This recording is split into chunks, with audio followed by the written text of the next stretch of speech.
What's up, YouTube? I've been pulled in a million different directions today, and it is just one of those days where I'm just, I'm frustrated, man. I'm frustrated.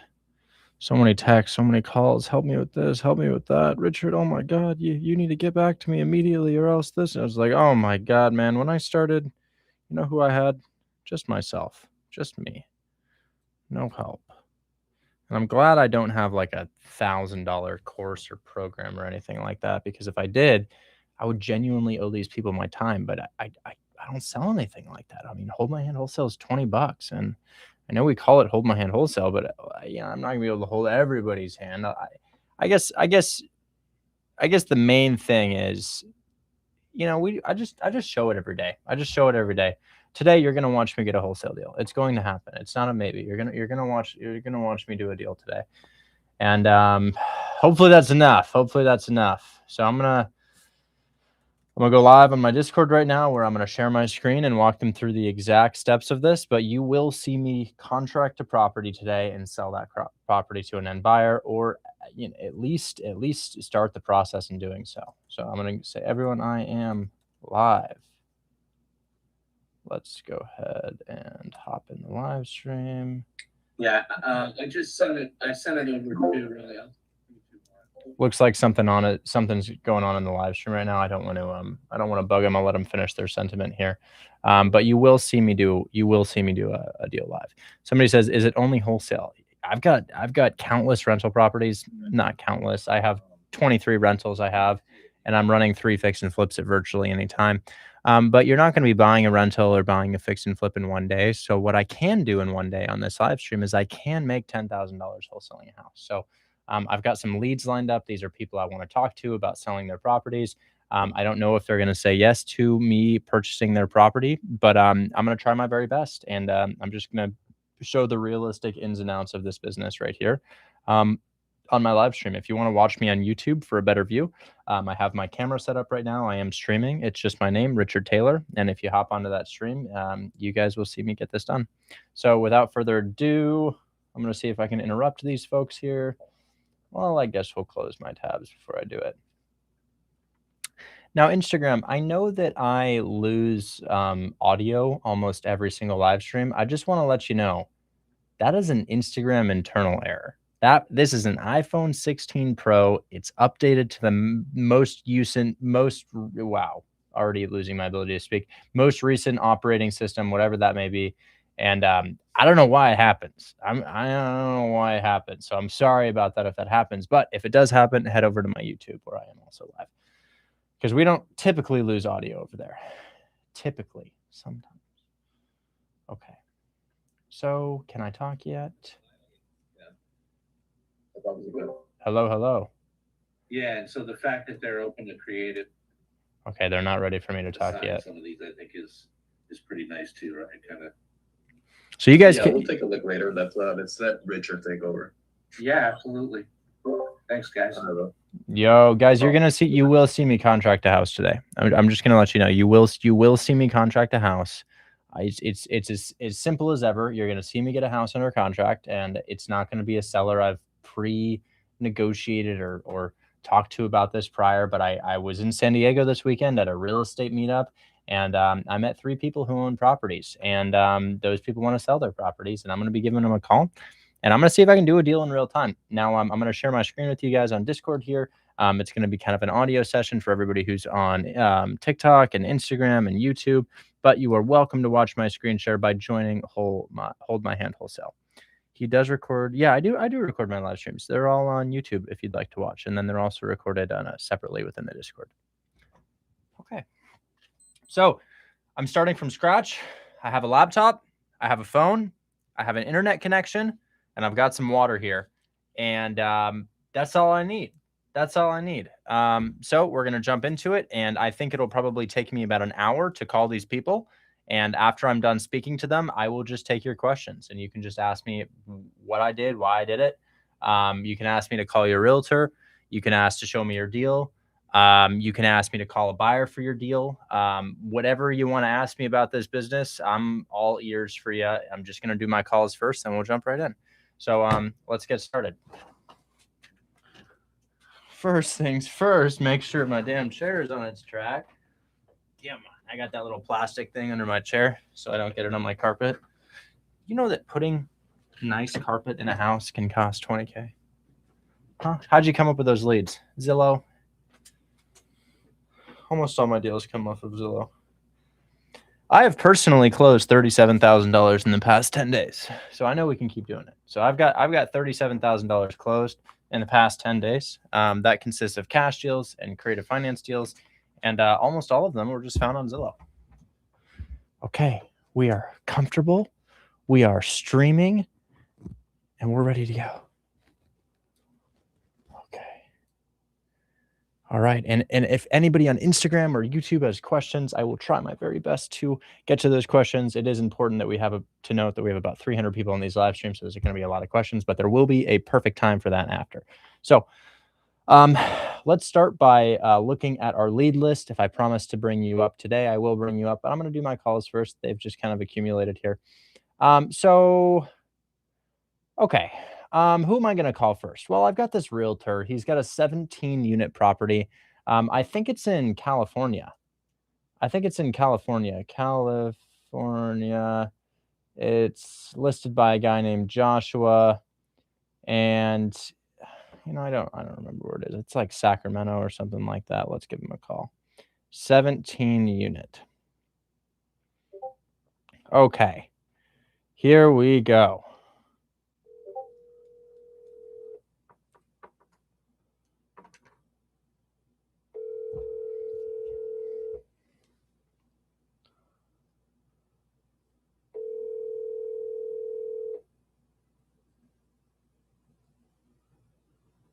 Please leave your message for 2.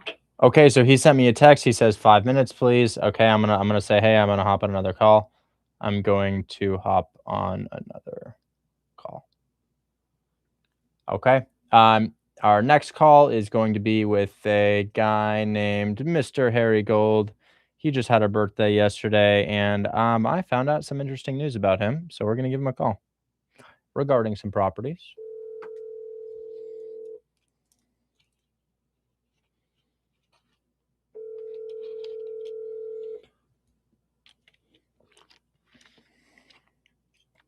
Hey, good afternoon. Hey, I'm here to talk to you about your turnkeys. How you doing? Sweet.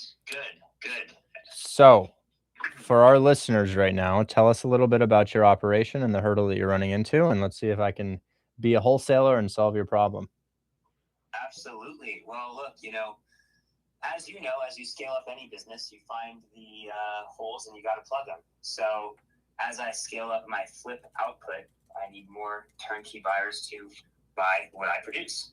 So I bought my cookie cutter deal, which is actually the one you're calling about, is a duplex that is worth about $150,000, and the cash flow projected is 20% cash on cash when you include the down payment and closing costs. Now, obviously that beats the stock market, plus you get the appreciation and everything else. My intention is to produce these at volume, up to 8 at a time. In a perfect world, 8 per month. And I can typically find a buyer for all of them, and I do. However, it does take about 25 to 35% of my focus to find that buyer. Now, Really? You're a wholesaler, so if you can reduce that 35% of my focus down to 2% because you just have it taken care of, then I'd happily pay your $5K assignment fee all day. Yeah. So you're a flipper. Would you describe yourself as a flipper or a landlord or both? Oh, I'm definitely very much both. Okay. So you're a flipper. You've got a number of properties you hold as rentals, but you're also flipping properties. And one of your exit strategies, I guess you kind of have two business models: cash flowing on rental properties and then flipping. And your whole perspective on this business model and the just to explain it to everybody here, you produce an investment product, which is called a duplex, that makes more money than you would if you had put the same amount of money into the stock market, right? And Yes. and you make videos about these duplexes and triplexes and quadplexes, whatever they may be, and you say, hey, if you guys buy these properties off of me, You can get better returns in the stock market. But at this point in time, you are producing too many properties for your following to acquire. I would say that the trajectory for that is there, yes. And it's not so much that I produce more than my following can acquire, but it's like, hey, I'm gonna go bust out 50 phone calls to get my next turnkey buyer. Whereas for you, that's your day-to-day bread and butter. Gosh, man, I wish I had knew this sooner. I don't think we talked about this, but the zip code 44104. I am aware of that zip code. Okay, well, I just it's in your market. It's in Cleveland, Ohio, and a seller sent me a 5 unit, and we moved it. We moved it just like that, and it sold about a week ago, and we got a 15K assignment fee. So I'm not a realtor or anything, but I have been collecting buyers for 4 to 5 years. I started out in Cleveland, Ohio, and I have so many people who'd like to buy deals there. So I'd love to look at. Funny. So that zip code, I have flipped 3 properties in that zip code and own 1 currently, and then like another 5 in the immediate vicinity.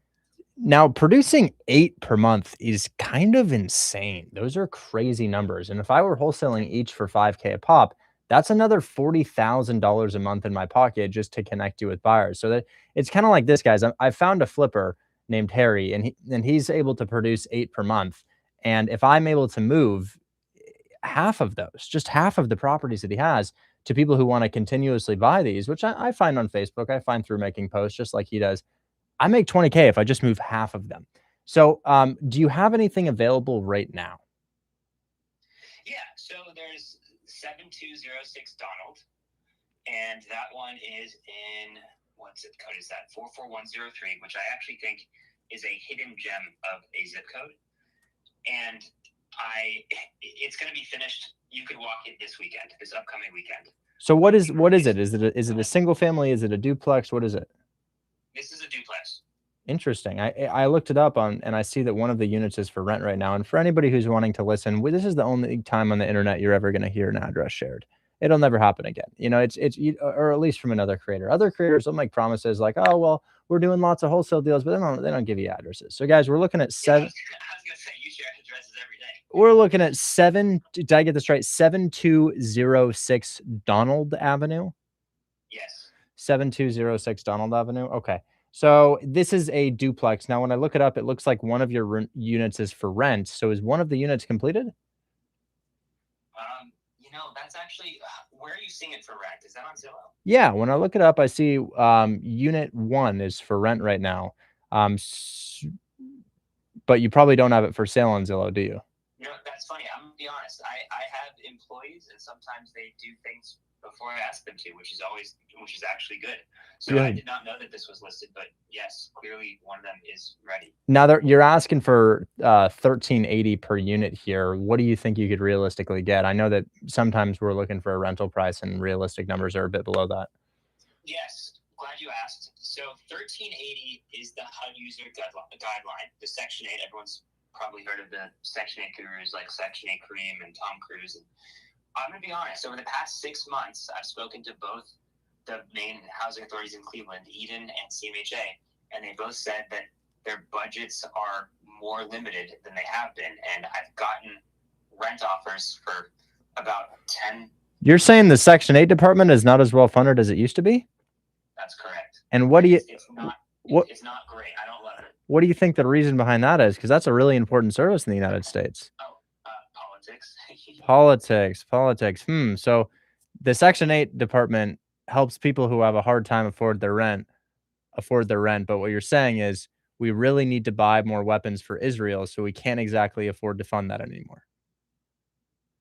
We have all sorts of money that goes towards defense spending, and we all know, anyone that looks into it knows it's... Well, I understand. It's like when you're a government and you're faced with 2 options, and it's like, we could fund genocide on one side of things, and on the other side of things, it's like, we could pay for people to afford to have housing in the United States. It's like, what do we do? I mean, shit, fund genocide or afford housing? Well, that's okay. I'll help solve your problem. We can... As far as rent goes, there is a very simple solution to this dilemma, which is to just also calculate what a private tenant would pay.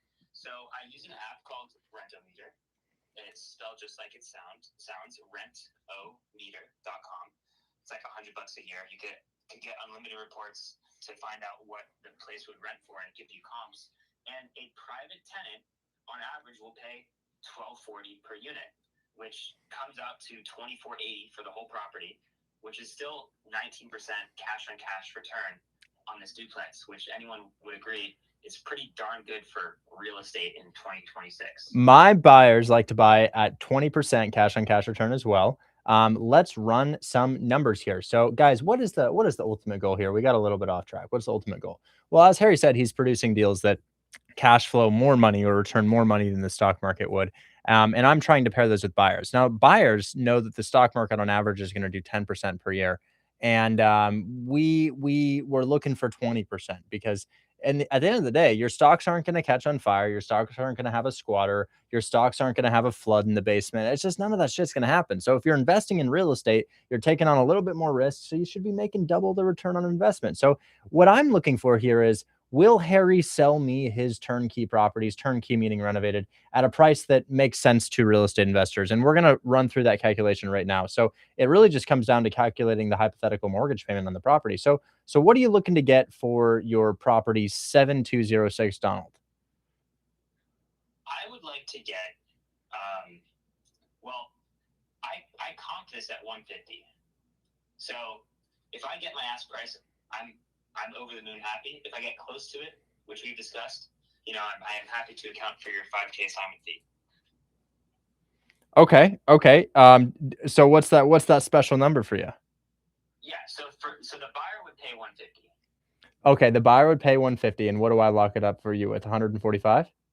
That would be ideal. Yes. Okay, and do you do concessions for the buyer? I'm not going to bring it up off the bat, but I kind of do your business model at a very small scale. I do like one every 2 months or so. And I'm selling one right now. And they just asked me, they said, hey, you need to fix this, fix this, fix this. And I'm like, bro, I don't want to do that. I'll give you a 5% concession. So my question to you is, if they inspect the property and they find some things that they're like, I don't know about that. And obviously within reason, it doesn't have to be a luxury fix and flip. Are you willing to kick back a little bit of money to the buyer out of the purchase price, separate from the assignment, to cover some of that, those items that they may find? Yeah. So I want to approach this a few ways. So first of all, I have a renovation team and the capacity to fix most of the small things that someone will complain about. And it's not only that, but I have to hold my team accountable. So if they find things that need to be fixed, I'm more than happy to send my team instead of a concession. Perfect. Now, on that same note, it's typical for me to include things like refrigerators and stoves for each unit. I have a good renovation with a supplier. I get a good price. I'm happy to throw in 2 refrigerators and 2 stoves that are in working condition for each unit. Additionally, I often consider doing a seller credit towards the closing costs, because I understand that a lot of buyers really do look at that cash on cash ROI. So if someone says to me, hey, look, it only cash flows projected 19% with private paying tenants, I'd really feel more comfortable if it was going to be a 21% cash on cash.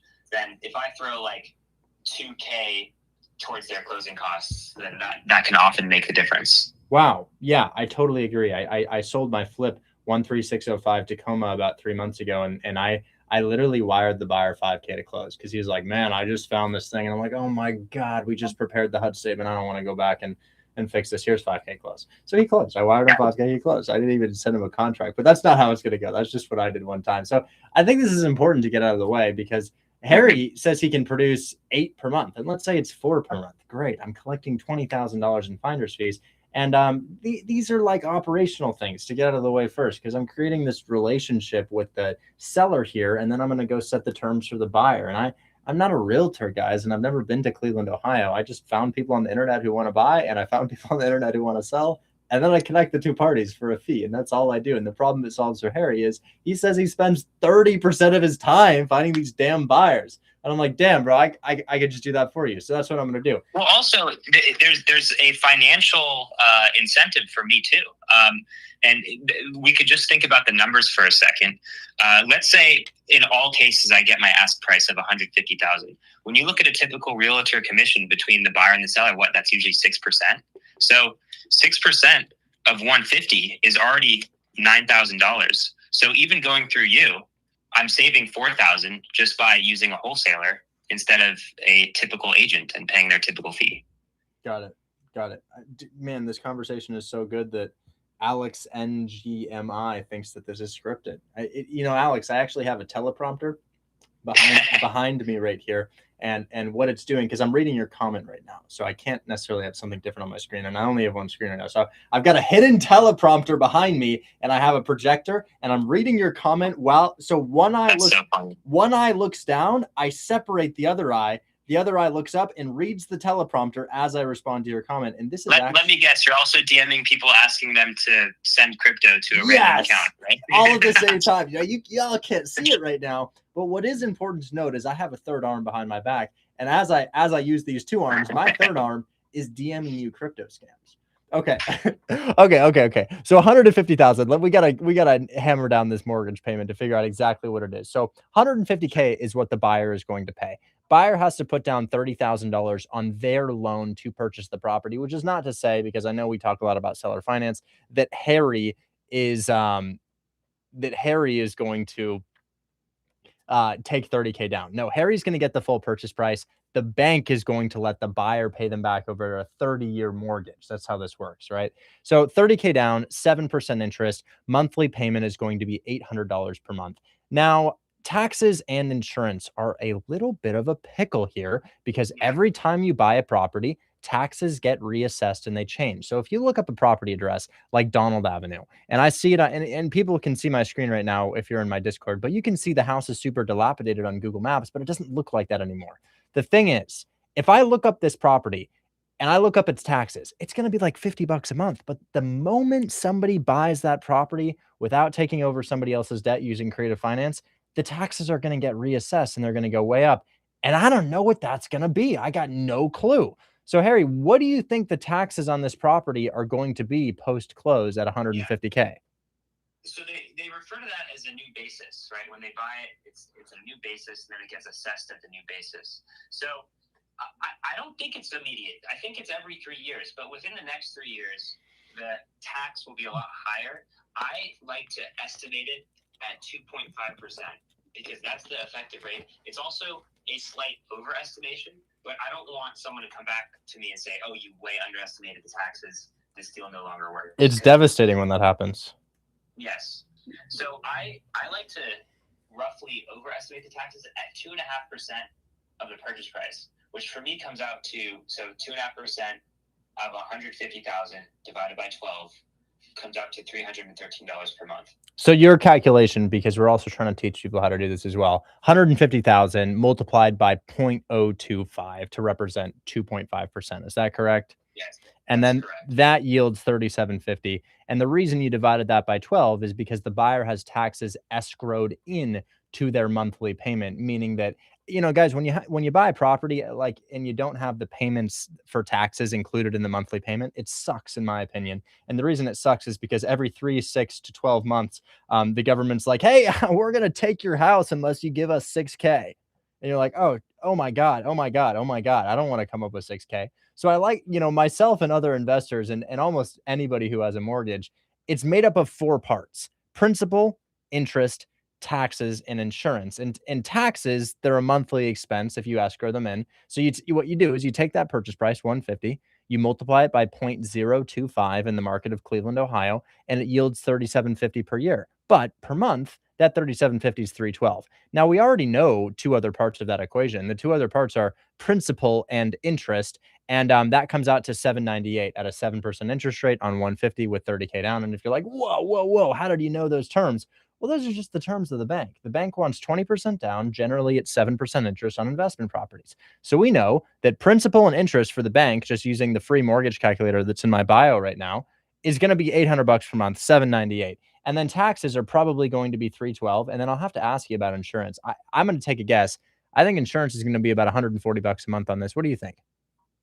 So I've taken an average. I don't know when I did this, but I took an average of all of my properties on the insurance, and I do get a good rate for insurance. And I'm happy to introduce people to the insurance guy I use.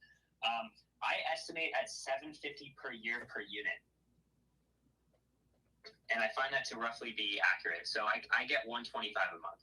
This is good. This is good. And I can absolutely recommend your insurance guy to my buyer. Absolutely. So you said 125 a month?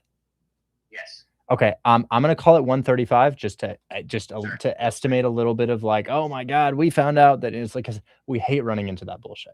So guys, what is the PITI? We already discussed it's an acronym that makes up your mortgage payment. And in this case, it is $12.45, right? And that's a little bit of an overestimate. Chances are it'll be slightly below that, but it's great to overestimate the buyer's expenses so that they look at the deal and they're like, oh shit, I'm making more than he said I was going to make, rather than, oh my God, now we got a concession and we got to lower the price and this, and it's like, oh my God, let's just bite this bullet while we can. So the monthly payment is $12.45. Now you shared with me that you'll probably be able to get about $12.40 per door. Yes, that's right. Okay, so 1240 times 2 is 2480. Now, the way that my buyers run cash on cash return is they look at your rent and they say to themselves, that'll take me a month to find a tenant or a month and a half to find a tenant, which is about 10% off the top. My management company is probably going to take about 7 to 8% off the top. And then on top of that, I'm probably going to have some sort of bullshit expenses throughout the year, which could be utilities, mowing the lawn, whatever it may be. So they look at this rental of 2480 and they say to themselves, you know what? And by the way, I'm going to call this 1250 for round numbers. We're just going to use 2500. You know what? Let's take 20% off the top of that. So I look at the 2500 that we would bring in as realistically $2,000 per month. So we've pretty much nailed down everything we need to nail down. Guys, the only thing that a rental investor considers, or I should say the bulk of what they consider, and it's my job to understand what they consider as a wholesaler. They're thinking to themselves, how much cash comes out of my pocket when I acquire this property, and how much cash comes back year end when I acquire this property? Now, we already know cash that comes out of your pocket. You're looking at $30,000 down. And Harry, I'm going to use 10K for closing costs. What do you think about that? Yeah, that's exactly what I have, 10K. Okay, perfect. So we know cash out and we're about to figure out cash in. So cash out, guys, is $40,000, right? Very easy to figure that out. 20% down, use 10K for closing costs, right? Now, cash in, $2,500 comes in, but really it's $2,000 with that 20% off the top. And then you remember when we calculated the 4 parts of our mortgage payment, PITI, right? Well, that's $12.45. That's $12.45. So I'm going to subtract our $12.45. And that means that monthly your buyer can expect to make $755, correct? Yes. Okay. Well, hold on. There's one more thing I want to add in. So water and sewer, and I add that in because those are the types of things where if you don't pay for them, the city can throw that into your property tax. So let's say you put in a tenant and they just decide to never pay their water and sewer bill. Well, the city still has to provide water and sewer to the property. They can't, well, maybe not water, but at least sewer. So they can't just cut it off. So they can run up the bill and then they throw it on your property tax. So the owner gets stuck with the bill no matter what.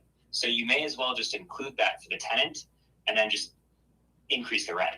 Okay, I understand. So how much per month would water and sewer cost, or what should we subtract? So I include $80 per unit, so $160 per month.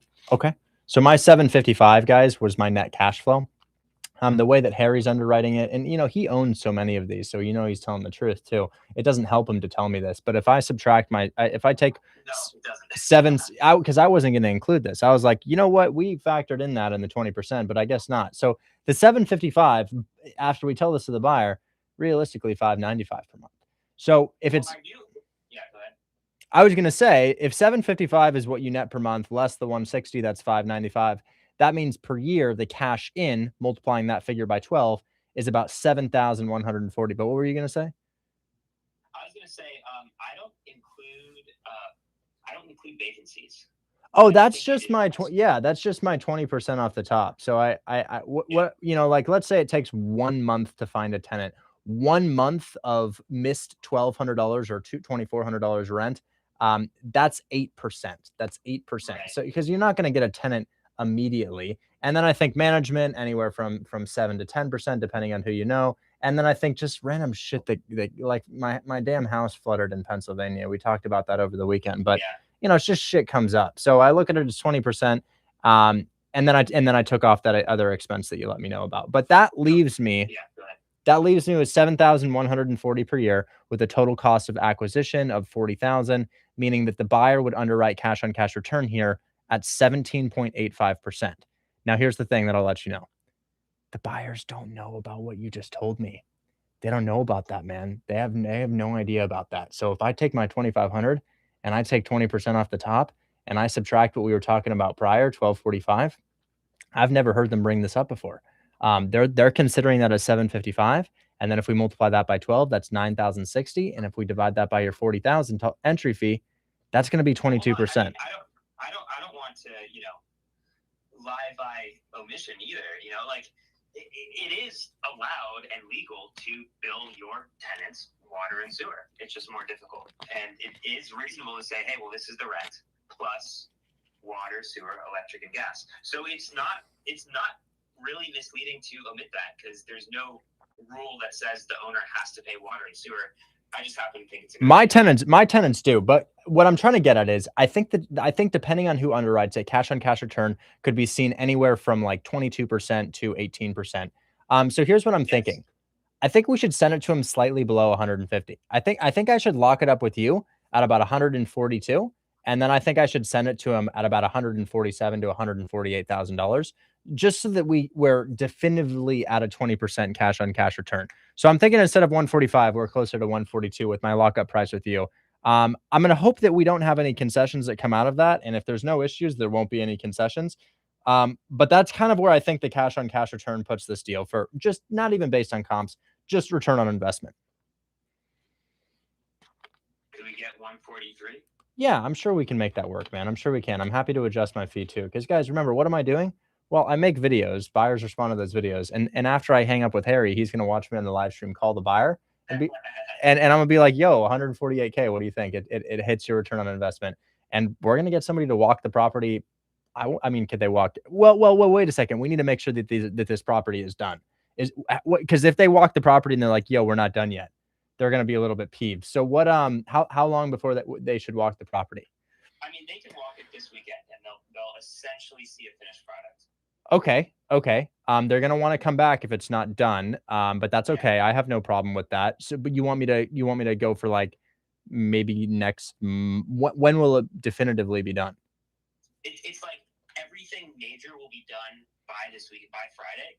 And then it's just gonna be like a punch list, just like tiny stuff that if you're a perfectionist, if you will notice. So if they're just doing a quick visual, because is there going to be an inspection period on top of? Yeah. So the way that this buyer works is that we sent them to so many on-market properties where the realtors told us it was in good condition, because they're not flipping the realtors. Usually it's just like somebody's house that they have. Yeah. They walk the property. The realtor's like, it's in good condition, but they inspect the property first, and then they find out, man, there is so much to do. So what their standard operating procedure now is send the person to walk the property and then send the inspector. If the walkthrough looks remotely good, it'll pass. Then they're going to send the inspector, and then that's where we'll find out if any fixes actually have to be made. Cool. You can walk it on as soon as Saturday. Great. Perfect. Okay. So $143,000. Now we've got this one. Is there another one that you have as well? You know what?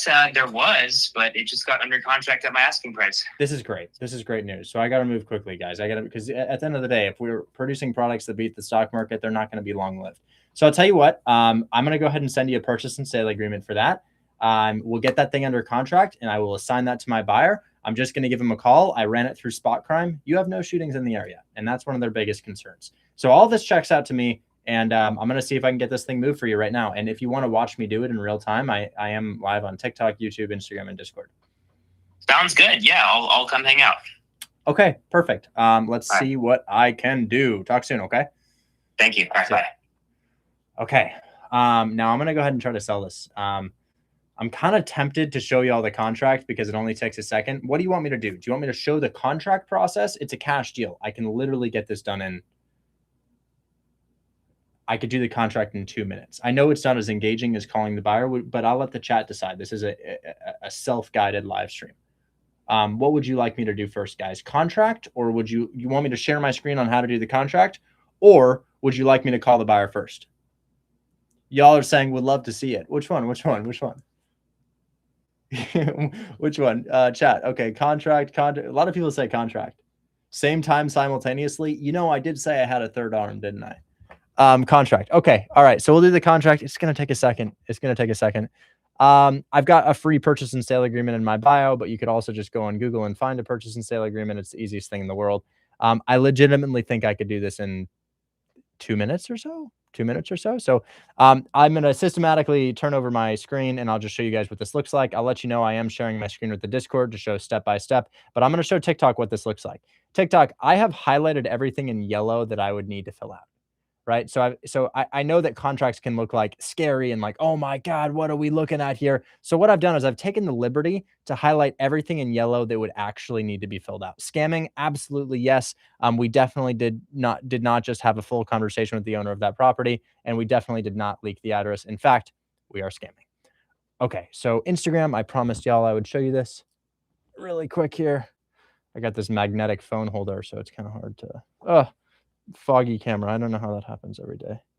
Okay, so here's the contract. As I said, everything that you'd need to fill out highlighted in yellow. And then let's go ahead and throw the price in here, because I know I'm going to make 5K on this, guys. I know I will. So Harry, what of Instagram? I can't see it. But what of Instagram? But what of Instagram? So I'm going to share my screen on Discord, and I just flipped it around to show you guys. I'm advertising teaching this process. So why am I doing this? Am I doing this because I'm a nice guy that wants to show you how to wholesale so that you can do well? No! I want an SF90 Stradale. How many times do I have to say it? How am I going to get there? I'm going to show y'all doing a deal in real time, and then I'm going to advertise a $20 program that shows you how to do it. My business partner is calling me, but I just don't have the capacity to talk right now, and we're going to do this contract. So in short, my program gets you access to the screen share and then in-person Q&A and then courses on how to do this. And I'm not showing you this because I'm a nice, jolly individual who wants to help you out. I want your $20. I want it.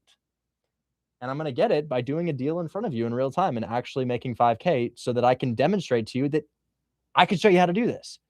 Audio cut off on Instagram. We're going to restarting. Hold on. Instagram's audio got cut off already. You know, maybe it got cut off because I said a swear.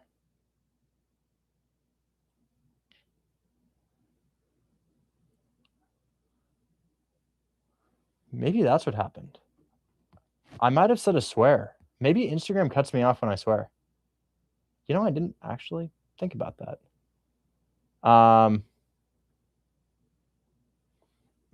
Okay. Well, let's do this contract, guys. Is audio working, Instagram? Audio, yes or no? Can you guys hear me right now?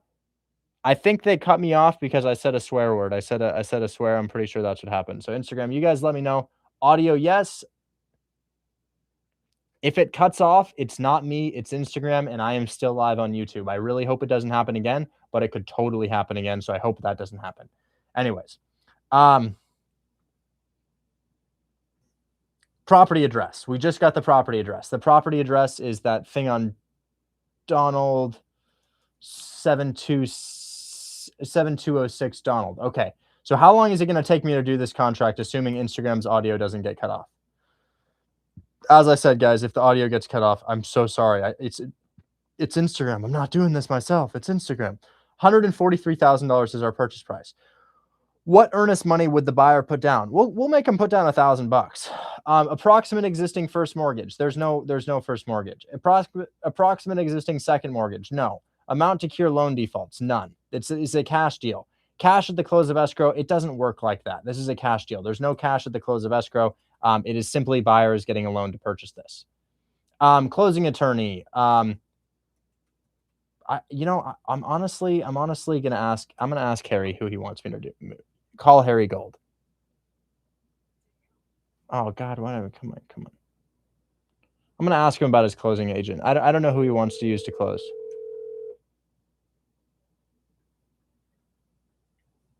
Hello. Hey, who do you want to use to close this thing, title company wise?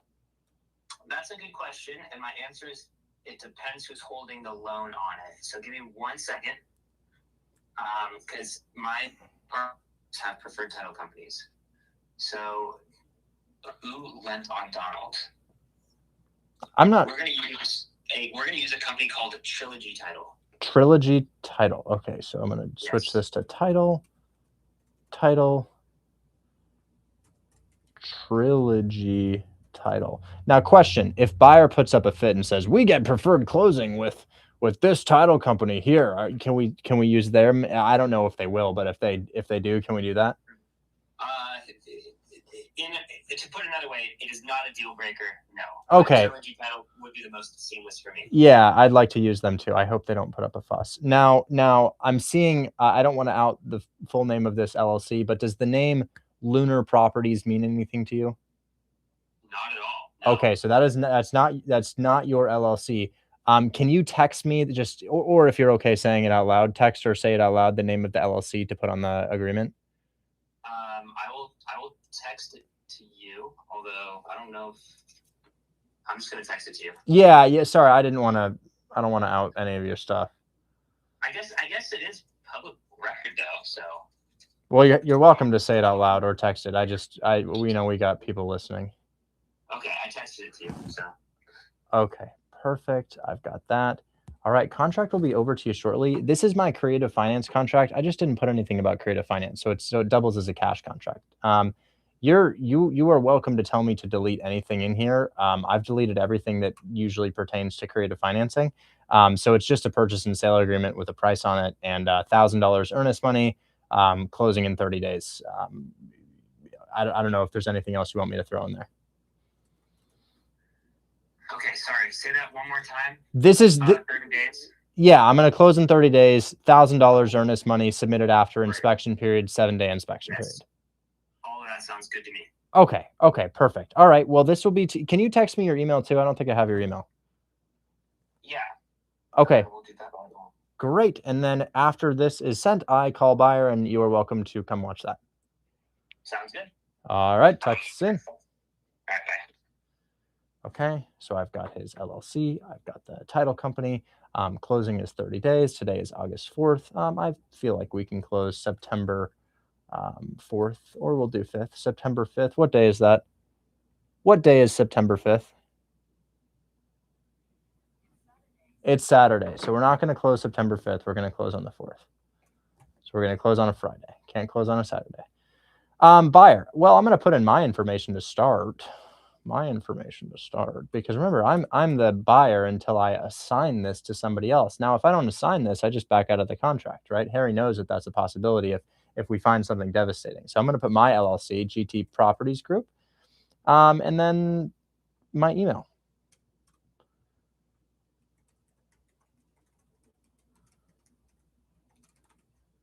And I think we're all good to go. Buyer pays closing costs. We're not going to make Harry pay closing costs. It's going to say Texas law because I do so many deals in Texas, but this is in Ohio.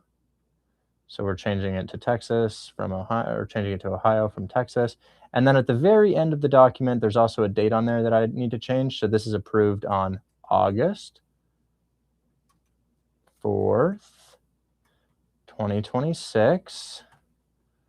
And the contract's done. That's it. That's done. So it took me like 3 minutes. I guess I had to call him. But yeah, that's it. That's I'm just removing anything that we may not need in here. I just want to make sure that everything's all cookie cutter for Harry. We're not trying to pull a fast one on Harry or do something funky. So I don't want this contract to say anything weird in here. So I'm just double checking to make sure there's nothing in here that Harry's gonna be like, what's that? Because I genuinely just want to do a clean deal. Memorandum of contract. Nope, we don't need that in here. I'm not going to be filing a memorandum on Harry's house. So we're not doing that. Okay, because this is a buddy of mine. I just went to his birthday party, man. I don't want to do that. I think it's pretty straightforward now. Buyer pays closing costs, 7-day inspection period, EMD submitted after inspection, trilogy title, closing in 30 days, $1,000 earnest. Yeah, I think it's all good to go. So I'm going to do file, download. I'm just going to text it to him. I'm not even going to email it to him. We're not even going to do some sort of like professional shit. Just text that shit to him. Text to Harry.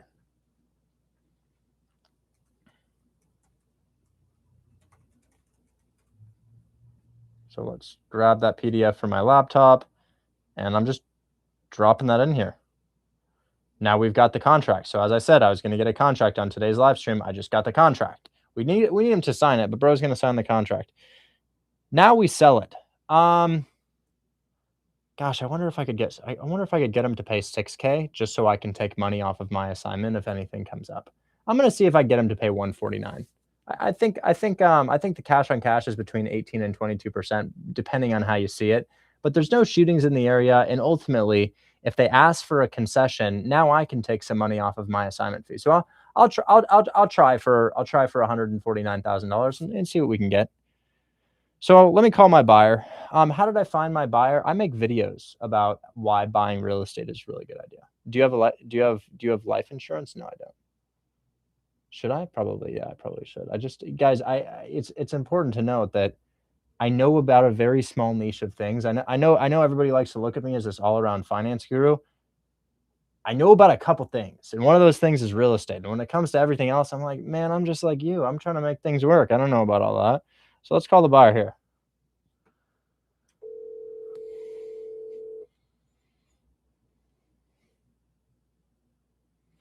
Hey, Richard. Hey, how you doing, man? Hey, I'm doing good. How are you? I just struck a gold mine for your guys' company, and I wanted to tell you about it if you have a moment. Let's hear it.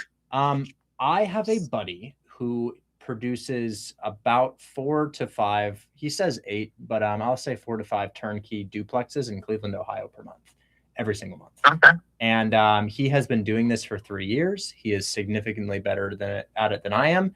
And he just doesn't have the buyers list to eat up all of his deals as frequently as he would like. They probably eat up 70% of them. But if you guys want, and if you have the capacity, I can probably start consistently feeding you deals like Harvey, because I know we just closed on Harvey. Probably multiple times per month. And they're just going to be really, really great properties from what I understand. So I have one of them now. I've just had a conversation with him. He understands the model perfectly, 20% cash on cash return, being pretty pessimistic with the numbers. And we have a duplex in Cleveland, Ohio for $149K. It'll bring in $2,500, maybe even more than that if you do Section 8. Could be up to $2,600, $2,800 per month. And it's renovated and vacant, and it's ready for you guys to walk probably on Saturday or Sunday. Okay, awesome. Cleveland, I definitely need some good turnkey properties there. Well, we might have just accessed upwards of 8 per month. It depends on how consistently he's unable to find a buyer. But I know he has this one, and I know there'll be another one soon. But that's awesome. I think have to look at them just to make sure the price point on it is good. We can hit our 20%, and that's a win. Yeah, Google Maps shows a destroyed property, but there's no shootings in the area, and it's been renovated since then, kind of like mine. But yeah, okay. Address on this is 7206 Donald Ave in Cleveland. All right, I got it right here. And I think $1,250 to $1,300 per month is a pretty reasonable amount. I think it's a 4-bed, 2-bath duplex. Yes, it is. It's just under 2,100 square feet. Everything's new. 4-bed, 2-bath duplex. No shootings in the area. And this guy is a big Section 8 landlord, so he renovates it exactly to Section 8 standards. Smoke detectors, railings, everything you need. That's what's up, then. Awesome. All right, cool. Yeah, I like it. I don't really have the photos online. Just show an apartment for rent and shoot a couple photos. Yeah, you see the one that they're advertising right now? That's what it looks like. Gotcha. Okay, so that is what it currently looks like. Okay, got it. Yeah. That's I hope that's what it looks like. But anyways, that's cool. That's clean, I briefed him on a couple things. I said, hey, if they find something, will you A, fix it, and will you B, offer concessions? He said yes to both. So it sounds like he's really, really familiar with this, moves a lot of them. And I just want to see if we can get this thing scheduled for a walkthrough, potentially Saturday or Sunday. Okay. Yeah. Do we have? So I got this address. It's a duplex. It's a 4-2, so it's a 2-1 on each side. I can pull the rest of it. Does he have any updated photos, or do I just go off of this? We're gonna. I don't think we have any photos right now. It'll have to be in the walkthrough. Okay. It's still being renovated right now, but should be done on Saturday or Sunday, he says. And I just noticed this. It's being advertised as a 3-bed, 1-bath. That's what I'm looking at. Yeah. So it's possible that this is a 5-2 duplex or a 6-2 duplex. Gotcha. Are you able to get confirmation on that? Yes, I can. I absolutely can get confirmation on that for you right now. But anyways, let's aim for Saturday walkthrough on this thing. Do you have a point of contact that my PM or my boots on the ground can reach out to schedule that, or how would you like that? Yes, I do. Yes, I do. Let me give him a call and ask him about the beds and baths, and then let me also ask about access instructions, whether it's a lockbox or whatever it may be. Perfect. I like it. Huge. Thank you so much. Seller just signed contract. I'm looking at executed PSA now, and we will go from there. Awesome. Win. Thank you. Huge. Thanks so much. Talk soon. See you. So guys, I'm going to flip my screen now to the executed purchase and sale agreement. This is pretty exciting stuff. So let's show you guys. I love it when stuff like this happens, guys, because I'm going to do this again after this call. So see this is the purchase and sale agreement. We have $143,000 right here locked up, and then you can see the seller's initials, and then if we scroll all the way down, seller's initials right there. Done. So we have an executed purchase and sale agreement. I'll go ahead and show that to Instagram. I'll go ahead and show that to TikTok and Discord and everybody else who's watching. Here is our executed purchase and sale agreement as of today, 8/04/2026. And then we also have an interested buyer currently at $149,000 with a walkthrough that we are about to schedule. I'm going to call Harry and I'm going to ask about access instructions, and then I'm going to ask about true beds and bath counts because I'm not entirely sure on those two things. Discord, I don't think I'm sharing my screen with you. Here is our executed PSA. We actually have the seller on the stage with us now. Mr. Harry, how you doing? I'm doing great. That was awesome. One call. One call, man. This is my job. My job is to make videos, to compile lists of people who want to buy properties. And guys, I just want to let you know, 11,000 houses sell per day in the United States. Probably about 2,000 to 3,000 of those are real estate investors. You have 2,000 to 3,000 opportunities per day to do this. Now, we're asking a 6K assignment fee from the buyer, but if they find something like, we need to fix this, I'm going to take off $1,000 for my assignment fee, just to see if we don't have to take any money off of Harry's profits here. So Harry just signed the contract. What I am going to do is I am going to throw my initials onto that contract and send it back to him. And then we are going to schedule a walkthrough. Now, Harry, while I'm signing this, tell me, is this a 5-2 duplex, a 6-2 duplex, or a 4-2 duplex? I see it being... So a lot of these homes have like large dining rooms and large living rooms. So we, as frequently as we can, for cash flow purposes, convert part of the living room into another bedroom. So it'll very clearly be a 3-bedroom in each unit, but the county records won't reflect that. However, Section 8 doesn't care. People don't care. If you're in a 3-bedroom house, you're going to pay for a 3-bedroom house. Tell me about the voucher situation there. I don't think they rent Section 8, but how would that happen? Like, because Section 8 vouchers, right? I'm pretty sure you get a voucher for a 3-bedroom. Does that work if it appears to be a 3-bedroom? Absolutely. They will literally look at how the physical property is presented. They do have minimum requirements, which are actually very, very minimal. It has to have a window, a closet, and at least 70 square feet, which, by the way, is very small.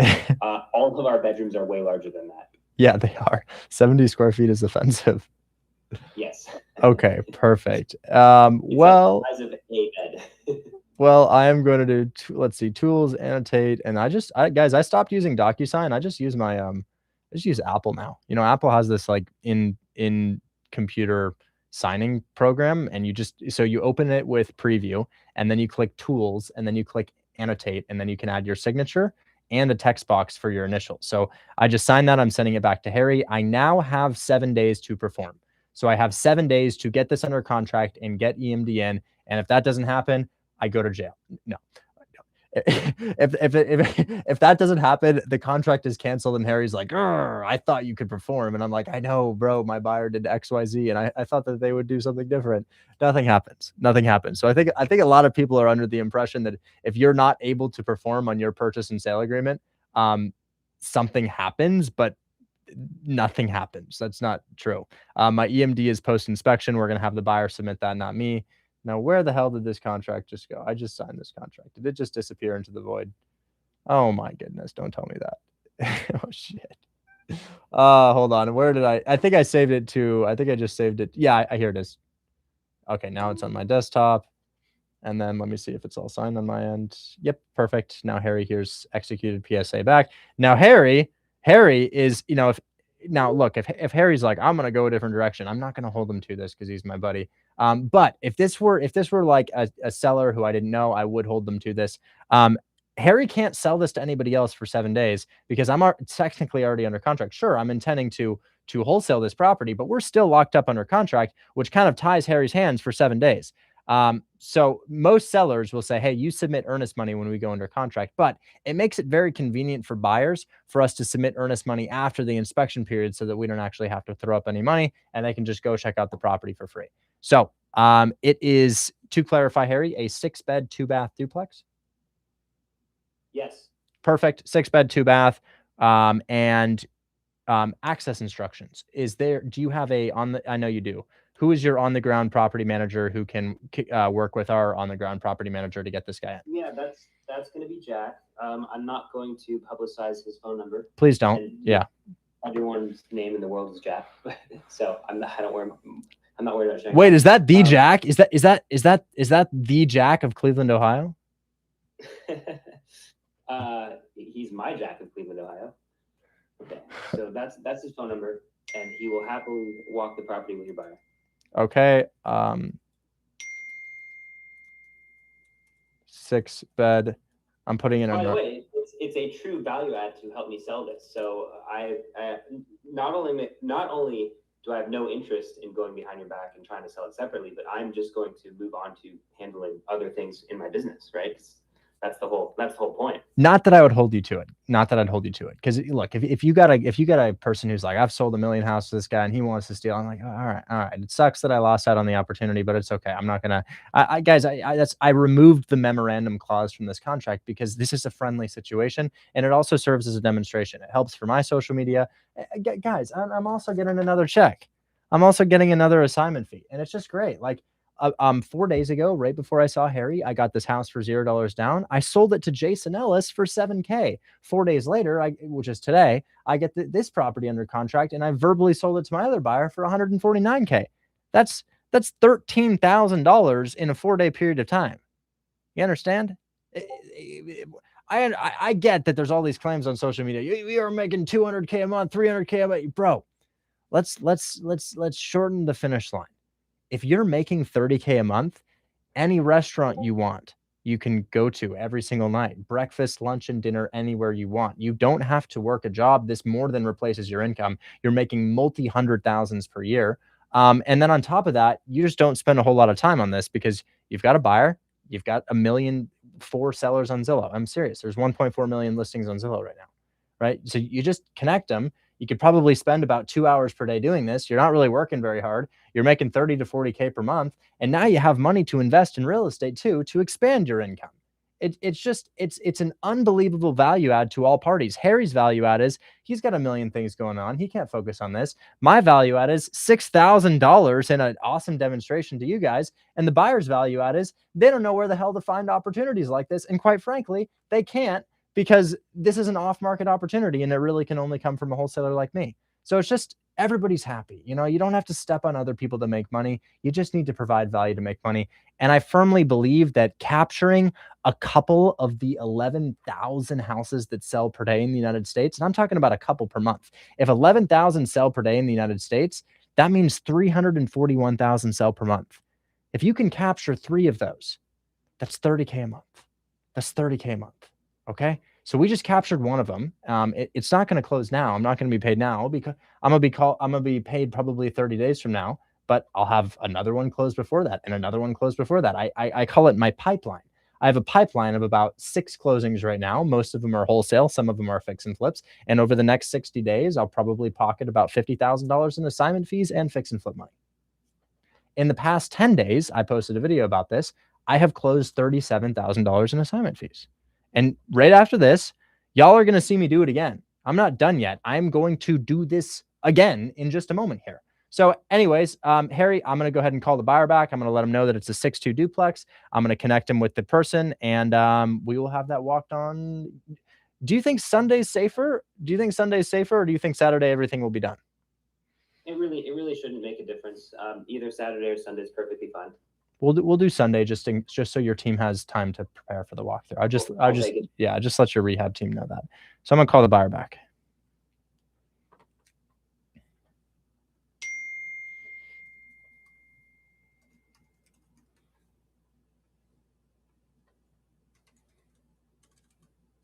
Why isn't it ringing? Oh, my service went down.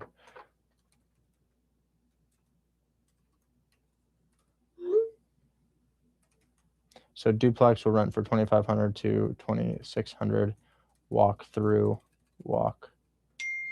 is on Sunday at what time works for you, Harry?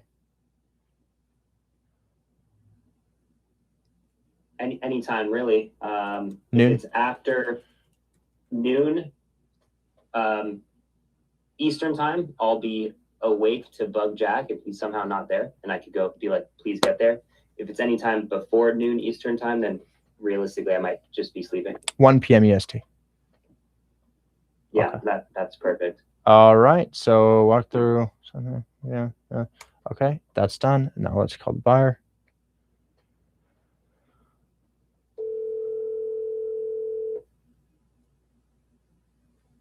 Hey, Richard. Hey, confirmation that this is a 6-bed, 2-bath duplex. So maybe renting closer to the 1,300 per side. And then also confirmation on Sunday at 1 p.m. Eastern. I also put that in Slack, and I am going to text you the contact that Harry's the seller, but that Harry gave me to get your guy in. Gotcha. Okay. Yeah, Sunday might be a little bit difficult on that. I'll check with our guy. And I'll let you know there, but it's a you said a 6-2 or 6? It's a 6-2. You want to do Saturday? You can do Saturday. If I can what? Saturday would be best. I'm assuming Sunday's probably not going to be a good day for them. I think Saturday would be better if we can swing Saturday. That'd probably be preferred for them. I'm making an assumption on that, but okay. So I just gave you the guy's phone number in Slack, but I'm also going to do a text introduction to you I will introduce you guys now. Perfect. And then this was at, you said 140. This is at 149,000. All right. Okay. Perfect. 149. Awesome. Thank you. All right. Talk soon. All right. See you. Bye. Great, guys. Well, that's 6K. I probably could have done that in about 10 minutes, but because we demonstrated the entire process to you, it took closer to 45. But I just want to let you know that this conversation with Harry could have been done via text. Hey, I think it's a better deal at 143. Harry's like, okay, yeah, we'll take it. 143, call buyer. Yo, you want to walk this? Okay, cool, done. 10 minutes. It only took me this long because I'm doing a demo for you guys. So if you have a buyer and you have a seller and you can find these people on Zillow, and where do you find buyers? You guys want me to show you how to find buyers before I do my next one? Because I'm going to do this again. I'm going to do it again in front of you right now. But you guys want me to show you how to find buyers before we move on to the next one? Because I'm pretty good at this. I'm pretty damn good at this if y'all want to see. Okay. So here's how we find buyers, guys. I'm just going to run you through Buyer Crash Course 101. So first things first, my team in Hold My Hand Wholesale has an in-house buyer service. We sell anywhere from 15 to 25 deals per month.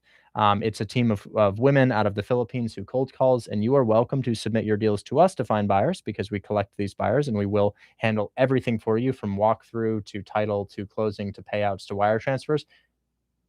However, that is for a 60-40 split of your assignment fee. You understand? That's for a 60-40 split of your assignment fee. So yes, on buyers, but if I do sell your deal, I'm going to take 40%. You're going to take 60%. And if you're like, yeah, no way I'm doing that shit. No way I'm doing that shit. No worries. No worries. I have 2 other ways for you to find buyers. So if you go to buyboxcartel.com and you make an account on Buybox Cartel, you can pull all of our buyers in our entire database and text blast your deal to them, and email blast and cold call blast. They have already opted in. They have already agreed to receive these text blasts. This is not a list that we have skip traced for you to text. However, I will say that is also coming to Buybox Cartel. But as of right now, we have about 3,000 to 4,000 individuals who have said, please call and text me with deals. Please call and text me. And that website is called Buybox. Buybox is a buyer's criteria. Cartel. Buybox. Oh my God, I'm going to get banned for saying that word, aren't I? Shit. We got to say it quickly. So it's called buyboxcartel.com.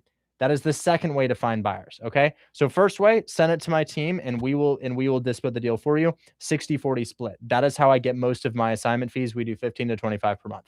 Second way to find buyers, you can post it on Buybox Cartel. That's fine, but that relies on buyers scrolling. And how many buyers actually scroll on this website? I mean, it's only been around for about a year, right? So how many buyers really scroll on it? I'm not really sure how many scroll on it per day. Some do, and you will find buyers that way. But what I do know is You can pull a list of people who have already bought properties in your area. And we just did an update where you can post your deal and find every single person who's ever purchased your property in that area around a 1 mile radius, and you can send it directly to them.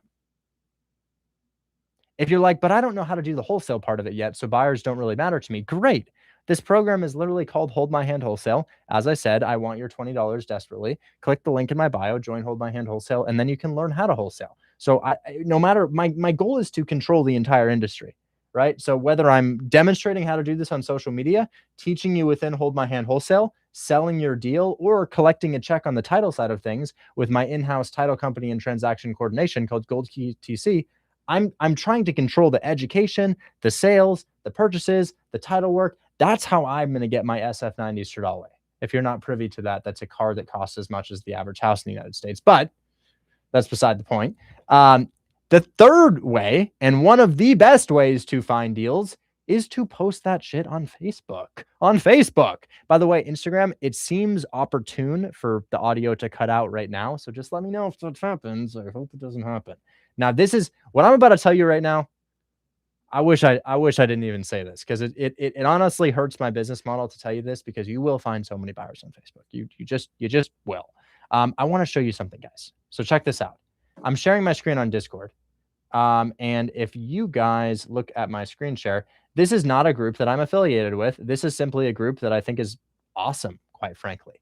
Look at this. If you click the search tab right here, if you click search, check this out. And now Instagram, 1 second, you're next. If you click search and you click just closed and you scroll down in this community and other communities alike, by the way, this is fully free. I'm going to scroll down. I'm going to scroll down and look at this. About a year ago today, this woman, Dr. Ebony, wrote, just closed on my 40th property. You could DM her. She's in this community. She's not famous. Just closed on a duplex. Just closed on our 8th sight unseen property. Just closed on our 8th property. Cash flow, or just closed, cash out. Second time on this property, $97K this time. You see all these people buying? Look at this one. Just closed on our 9th and 10th site, physically unseen out-of-state property. Do you understand? Okay, how else can you do it? Well, you make a post in this group. You make a post. So you can search and DM these people, but you could also be like, this is the address. This is the price, right? There's so many buyers who live in this group. I mean, there are 325,000 people. Now, Instagram, I know you're upset and you desperately want to see as well. I'll show you too. This is the group that I'm referring to, and this is just one. I mean, look at this one. This one's called Cleveland Real Estate Investors. This one's called Houston Rental Properties, Homes for Sale and for Rent in Oklahoma, Houston Real Estate Investors, Florida Property Seekers, Buy, Sell, Relocate, and Open Houses. You see how many groups I'm in, guys? Look how many groups I'm in. Look at this. It's unbelievable. Look how many I'm in. All of these, Homes for Sale and for Rent in Atlanta, Georgia. All of these are places to find buyers. So why would I join all of these groups if it didn't work? Maybe it's just part of the act that I'm putting on here, but you can post your deal in this group, and then you can also search keywords like just closed, and you can find people who say just closed on our 8th sight unseen property, right? Just closed on our duplex. You scroll down and we found this woman earlier. She says just closed on my 40th property. So let me reiterate the 3 ways that you can find buyers. These are the 3 ways that I utilize. One, very, very simple. Submit it to my team and we'll sell it for you for a 40-60 split. I see we have a guy in the address who says doesn't work. Where did I get these? Let me say when, and I'll pull out a random one, because it tells me if it's from real estate transactions or not. It'll tell you if it's from real estate or not. So I can't fake these not being from real estate transactions. They have addresses attached to them. So just say when, and we'll pull out a check. So let's grab one. Here's one right here. Here's one right here. Gosh. So this one is from October 2nd, 2025. It's $20,000, and the memo on it says assignment fee. This is an assignment fee. I'm going to go ahead and flip my screen here. You see how it says assignment fee? You even have the check number, and then it says $20,000, and it has the name of the law firm that closed the deal for us. This is one in Connecticut. And we can see $20,000 right here. And the address on this is 242 West Main Street, Meriden, Connecticut. You understand?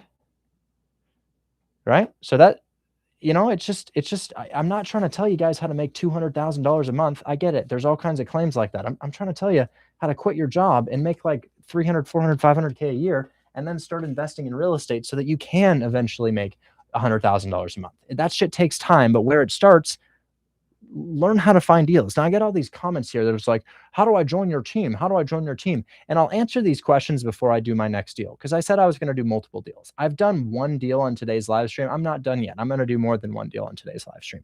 How do I join your team? Well, a big part of the way that I make money is you join my program. You join my program. And in my program, I share my screen on this every single day. You get courses on how to accomplish this, and you get access to my in-house dispo team, which will sell your deal for you. So if you'd like to join my team, great. Become a deal finder for my buyers. We have students in Egypt. We have students in Nairobi, Kenya. Yes, my flip on 13605 Tacoma Street was found by a guy in Nairobi, Kenya. My house in Atlanta, 45 Baker Road, Southwest Atlanta, Georgia, was found for me by a guy in Canada. We have students all over the world. We got students in Eastern Europe as well. We have students in Estonia. They're just all over. And the reality is, if you've got an internet connection and a phone, you can email an offer to a realtor. That's it. When you get a house at a discount, which will probably take you 20 or 30 or 40 outreaches, but that's okay. You learn how to do it over time. You submit it to my team, or you post it on Buy Box Cartel, or you post it on Facebook. And then that's how you get it done. Okay. Now, as far as our deal finders, here's what one of them just found. This is Pam. Pam is a group leader in our community, and Pam is coming up on stage right now. And we're going to talk to him a little bit about what he has before I go ahead and do my next deal. Because one of the ways that I make money is these guys get deals, I sell them, they keep 60%, I keep 40%. Because remember, we just talked to a seller, and that seller had properties for sale. But another way to make money in this business is to work with wholesalers who have properties under contract and partner with them to get those deals sold for them. So we are joined today by Pam. Pam, I understand you have 11 of the deals that we just discussed with Harry. Is that correct? Yeah, so it's 11 duplexes, and they're all under contract right now, like executed and signed. And appraised value for those is 2.65 million, and we got it for 7% now on the entire portfolio. And just from last night, I've been getting in the mortgage statement, so I have 9 of the 11 now, and the other 2 are kind of floating around to the morning, they said. Oh my goodness! Oh my goodness! Let me think about the very best person to acquire this portfolio. We've got Costas. Costas is very powerful. We've also got Quaid.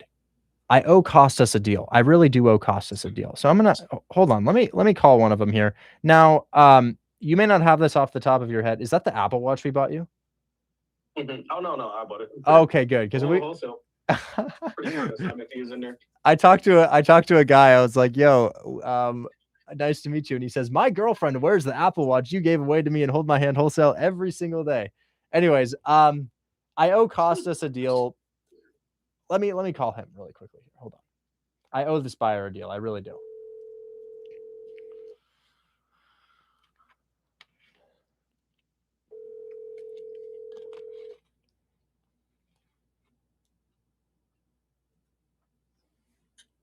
What's up? Hey, I owe you a deal because of how the last one went. But I have them under contract this time. There's the only thing that could be wrong is the condition, but we're being told they're turnkey, and it's big, and I don't know if you have the capacity to take this down, but I have something very good. It is 11 duplexes and I think some single families in Indianapolis, and they are all on mortgage takeover terms with 7% down on the entire purchase price. That's what we locked it up for. We're going to stack an assignment fee on it, but I think they're cash flowing at around 20 to 23% cash on cash, depending on the assignment fee here. What are the terms? Well, we probably have around market interest rates. The market interest rates, I would imagine anywhere from 6 to probably 7.5%. And all of the mortgages are significantly below what the houses will rent out for. And I believe some of them are occupied, but not all of them. Okay. What's the down? What's down? We have 7% down. We're probably gonna do about 10 to 12% down on this with the assignment fee stacked. And I think that all of them together. Well, actually, I have the wholesaler here. What's the total purchase price? I mean, for that appraised value was kind of 2.65. I think what we wrote on the contract was kind of like 2.7. But basically to the seller for each duplex is 18 and some change. And then we can probably sell it for at least around like 20, I want to say 28, 29 solidly. But I got the other wholesaler that I'm JVing with on stage. He wants to do it for 35 per. Okay, so if we hypothetically, because that's an insane amount of money. I mean, that's so if you have 18 down on each of them, I feel like stacking 10 is very, very fair. But that's going to be 28. And how many are there? 11, correct? It's 11. They're all duplexes. They're mostly turnkey and vacant. I think he said that there's a couple that have some tenants in it, like a couple of units, but I guess they can leave at closing. So we have 11 mortgage takeover duplexes in Indianapolis at market rates, cash flowing at 20%. The total cash to close is around $308,000 plus closing costs on this. They could be sold separately, so they don't have to be sold all together. We could probably sell you a number of them, like 2, 3, 4, or 5, out of the portfolio, and then sell the others to a separate buyer. Okay, that works if that's the case. I'm under contract and I'm in the process of buying 10 right now, 10 different properties. 3 of them are getting me paid or like paying at closing, 4 of them. But could you send me like information on these? I'll take a look because I might grab a few of them. Yeah, absolutely. Absolutely. I will send over 3. How many you want me to send? 3, 4, 5, 1? Send me all the ones that are occupied. Okay, we will gather the occupied ones for you now, and I will send you over those properties just via text. And these are under contract, so there's nothing hypothetical about these. If you want to move on them to walk them immediately, we can get that done. Sounds good to me. Great. Talk soon, Costas. Thanks so much. Thank you. See ya. Bye-bye. Okay, so that might be a buyer for 3 of them. I had no idea he was eating 12. It sounds like he's doing Morby methods. He's getting paid at close. So it sounds like he's being real creative with these. But that sounds good, and I really do owe this guy a couple deals. So how many out of the 11 are occupied? I'm actually not sure. I think he said 1 or 2, but they're mostly just all vacant. They're mostly freshly flipped. They kept them vacant just for sale, and like I guess showing or something like that. Okay. Yeah, they're all contracted individually, so I have 11 separate contracts for each of them. Okay, so do you know which ones are occupied, or do they just say, hey, we might have a couple tenants? I'm pretty sure we can find out pretty fast. He's been super, he communicates super fast, so we can get that probably really soon. You want to just pull 3 clean ones? He'll be okay with vacant. He'll be okay with vacant. Okay. Because okay, like the other wholesaler on the stage, he's the one that kind of got it. He kind of got it, and then he had the whole story about it. But essentially, when he brought it to me, we were doing like Morby method or something like that, like seller finance. That's what he was trying to do. But when I looked at it and saw the debt and stuff, I'm like, this is not even good for a hybrid. Let's just take over the debt. And then I kind of offered, and then we kind of lowered their, commission and everything like that. And yeah, we got it for a good price. So. Okay. He's super communicative, so we can get that super fast. Honestly, I don't think it's needed. Can you pick 3 that you know to be clean? And then this guy will eat them? Yeah, for sure. Okay. It's kind of insane. I've never had a portfolio under contract. Maybe something big, but yeah, this one's insane. So let me pick out like 3. Pretty sure he'll get over which ones are clean to me. I'm actually at a RE meetup right now, and the guy's like waiting on me. Oh hell yeah! Is it possible to send those over to me in the next 10 minutes? You think? Oh yeah, I can send it right now. Oh, I huge! Got everything kind of lined up. I got a whole G drive full of everything. That's pretty much what I do to stay super organized. Let me use that right now. And then when you send those, I'll keep those on stage. Stay here for a second. When you send those, can you include PITI, rent, entry? Yeah. Oh yeah. So I just got the mortgage statement so I can match it up. Because before I had the PITI all separately, but I just didn't have them matched to an address. So I kind of got that now. So I'll just pick 3 of those. But I do have the total PITI that I can send you right now. Honestly, the whole thing. For this guy, since he's not eating the whole thing, we don't even need that. Yeah. If possible, pick 3, PITI, entry fee, rent, and it would be cool to do 10 per. I've always been a little bit lighter on the assignments than some people are, but I think 10 per is really good. Is that something you're okay with? Yeah, for me, I'm the same way as you. So I just rather work with a solid buyer who's gonna actually like smoothly go through everything. I mean, you know me, I'm just trying to like do volume and learn and stuff. But I know he wants to do like 35 per, and that's what he was kind of saying. He even wants to like have him do a bit more. But I just kind of told him because these properties are kind of worth around like 247, 250. 20% down on that with a regular DSCR is like 50. So we're approaching something like that. And that's where it becomes like, why don't I just buy this myself? Like, especially, I think interest rates maybe like 6.5, 7. And I know some of these were like just 7.5. So it's like, you might as well just do it that way if you're going to do it.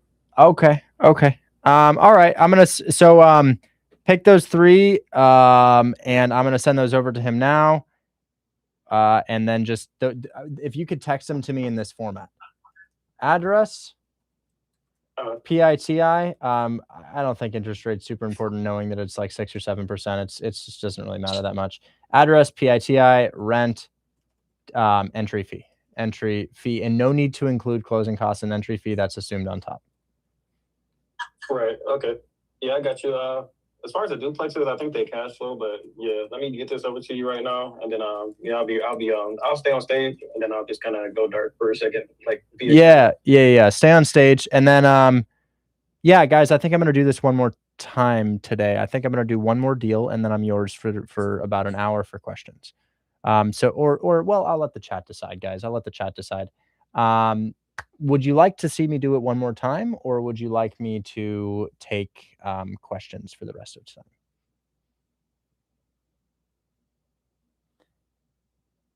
the time? Questions, do it 2 more times. One more time, one more, half and half. A lot of people, what is buy it? What are you talking about, buy it?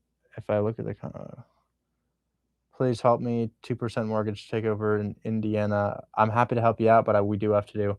Okay, it looks like a lot of people would like one more example, please. One more example. So I'll let you know, these ain't going to be examples. These are real-time deals, Now, I do really love what just happened, so I'm going to tell my editor to clip this so we can get this on social media.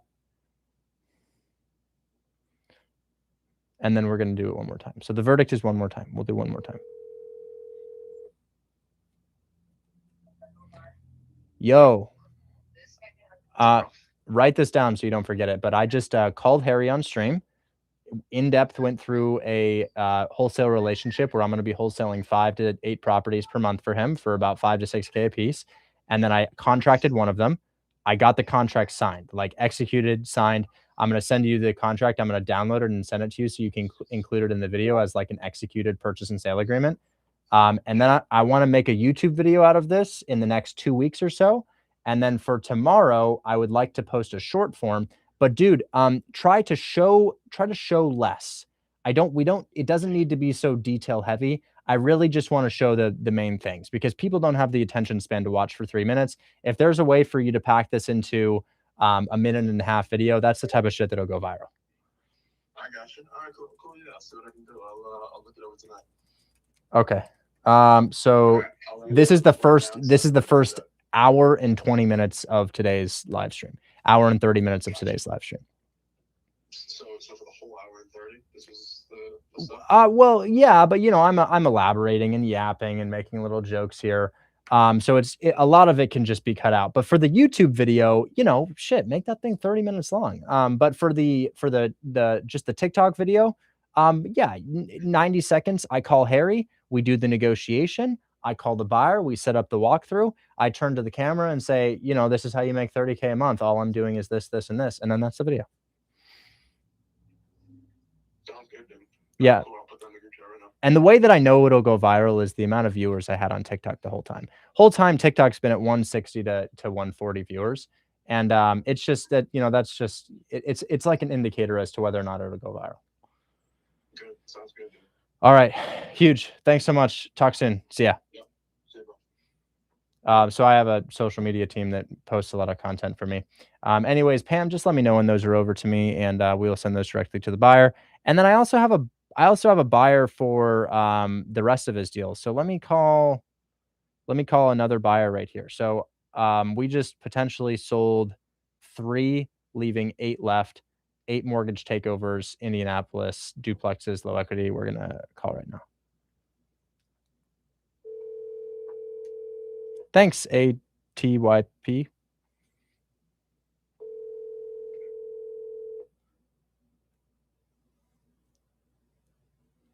Patrick, we'll talk. Don't worry, man. I got you.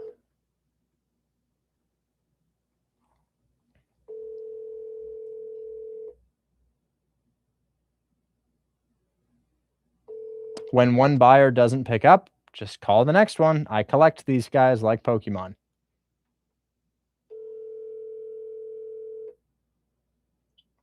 Hey, I've got something else for you. Portfolio in Indianapolis, all creative finance mortgage takeover terms. Don't know if that's interesting, but I have 8 duplexes, freshly renovated.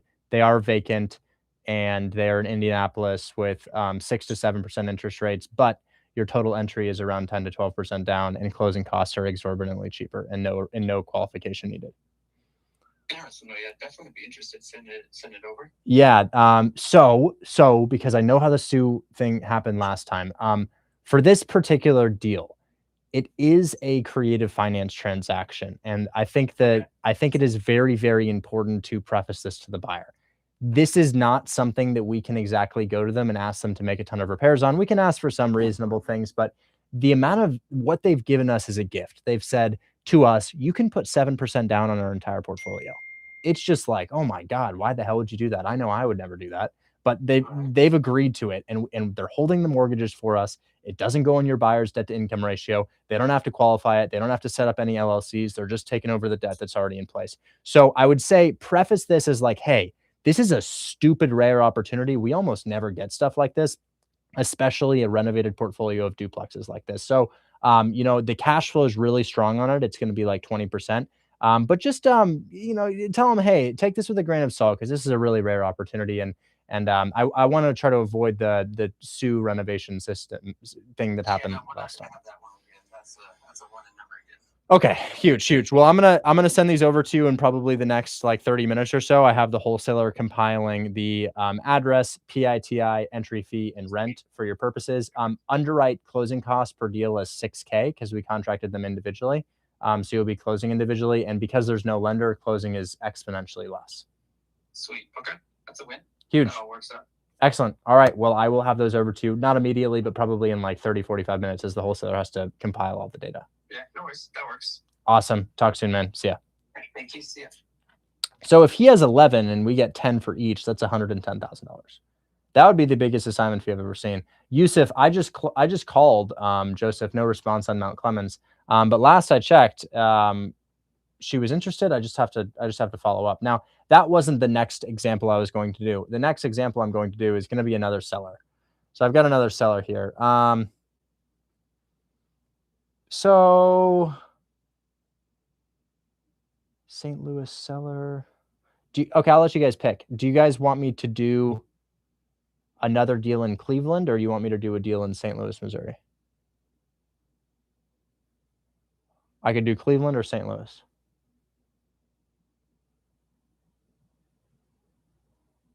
A lot of people saying St. Louis. We'll try St. Louis first, see if he picks up.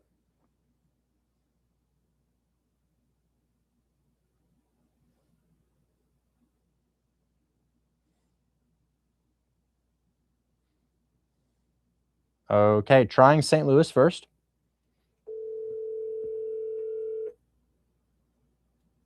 He may or may not pick up. This is just a random seller in St. Louis. I talked to him in person for a little bit. We haven't really talked about his house, so he may or may not pick up. Your call has been for.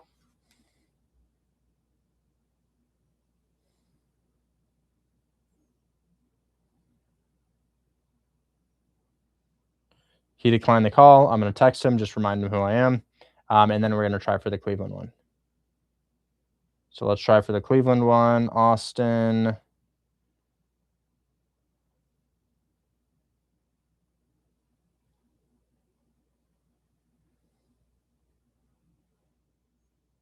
Here he is. Come on, pick up the phone, dog. Pick up the phone. If not, I've got another one.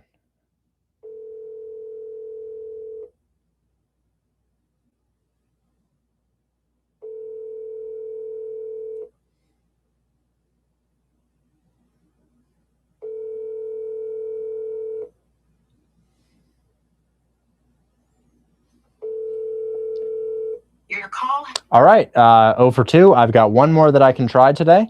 It is in California, a 17-unit property in California. We're going to be calling that guy next here. I'm going to say, yo, calling about your properties.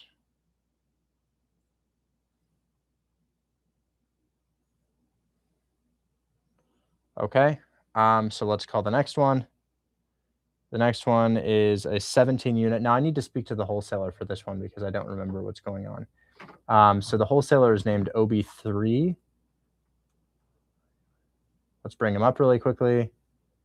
Hey, man, this is your 17-unit, right? Yes, sir. Yeah, it's me. Is this the one where we had offered? Had we offered? Four. I see. Okay. I'm going to give him a call. His name is Joshua. Okay, here we go. This is my last attempt at doing another one, guys. Well, maybe I'll try one more if he doesn't. We finally connected, man. How you doing? I'm doing all right. How about yourself? Really well today, man. I just got a great deal in Cleveland, Ohio. Oh, I'm echoing pretty bad. Are you on Bluetooth by chance? Let's see. Okay. I am, but it might be better now. Speakerphone. Okay, can you hear me? Yeah, slightly better now. It's pretty faint now. Okay, so yeah, let's connect. I just got back from a trip here, ready to look at this. Your client is looking for a formal LOI. Now I'm looking at an email that I had sent that says, thank you for your time today. I explained on the call that interest was conveyed in the offer price, and then I detailed the purchase price, the down payment, the monthly payment, taking over the mortgage, the balloon, and then I outlined the structure as well. To me, that's a pretty clean-cut LOI, although it's not on letterhead. Is that something you can bring to your client, or is there something else you're looking for? Well, I mean, I can't just forward an email, right? There's a couple of reasons. So typically, and you did lay out a few terms that you'd be willing to, because we talked about it, and I went back and we had the conversation saying, hey, you need some more protections. And then if you look at the text thread, basically there's a thread right there detailing a few of those provisions. I mean, honestly, I think it would be as simple as just sort of literally taking a screenshot there, taking a screenshot on your phone of the provisions, putting that into AI, generate a formal LOI, probably get that done, and then I can go ahead and just show that to them so that you can see it spelled out that way.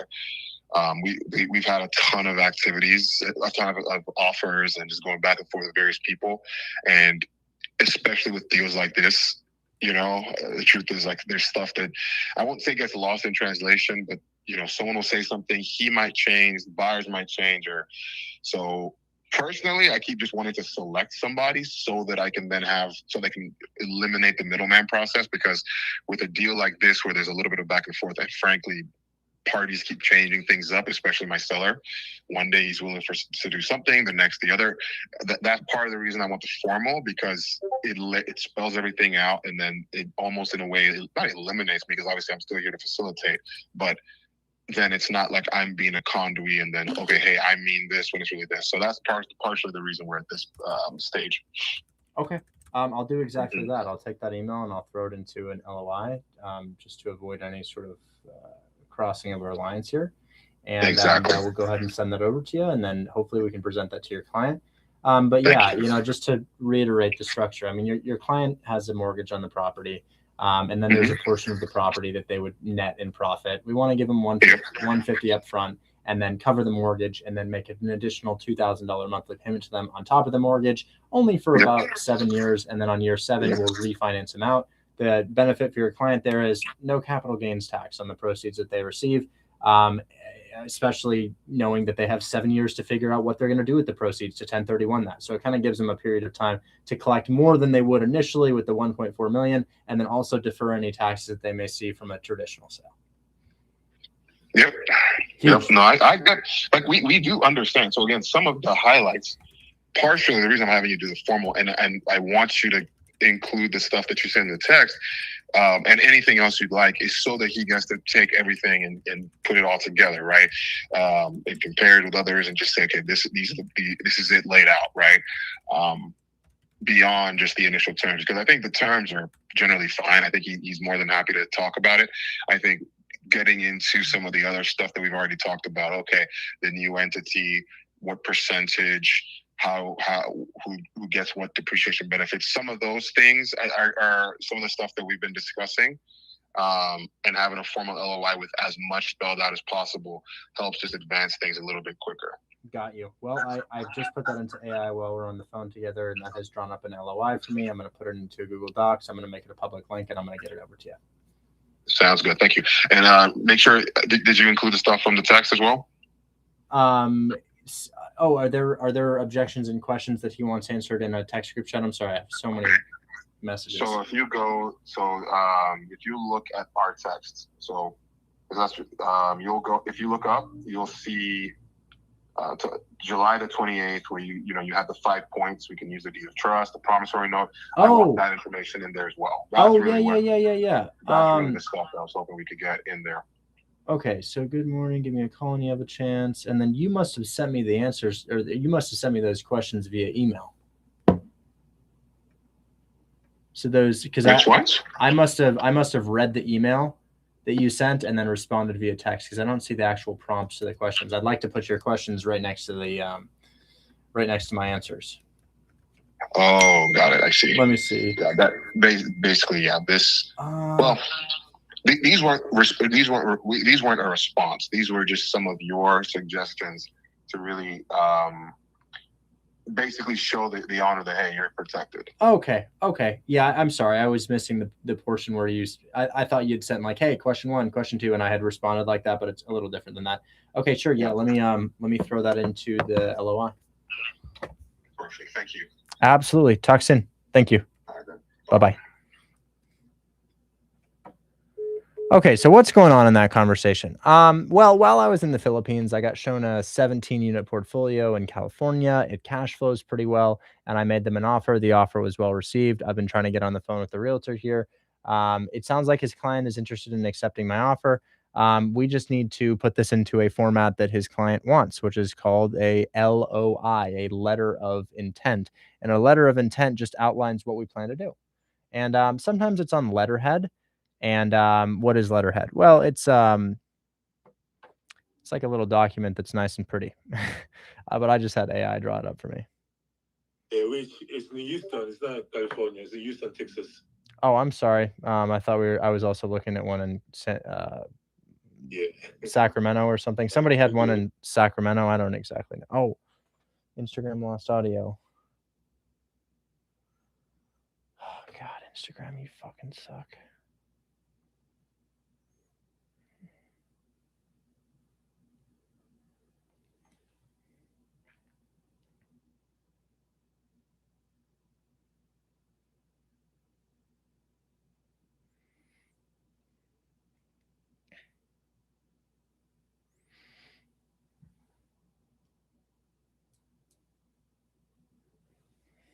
Sorry to my Instagram viewers. I know that must be endlessly frustrating. Are most of your deals takeovers right now?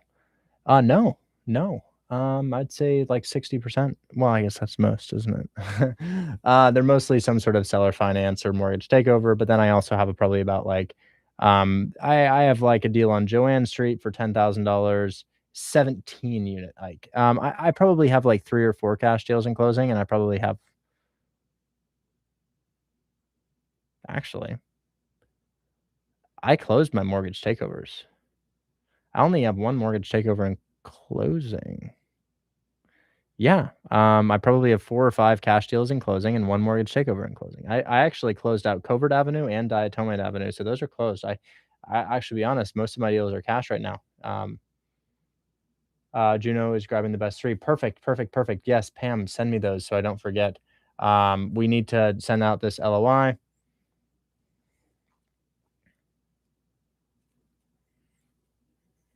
Okay, so I have my and then additional protection. Additional title will be held through a trust, additional protection. So structure, offer.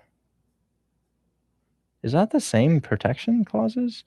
Deed of trust 1, we can use a deed of trust to forfeit. We can ignore. Okay. Doesn't look like it, but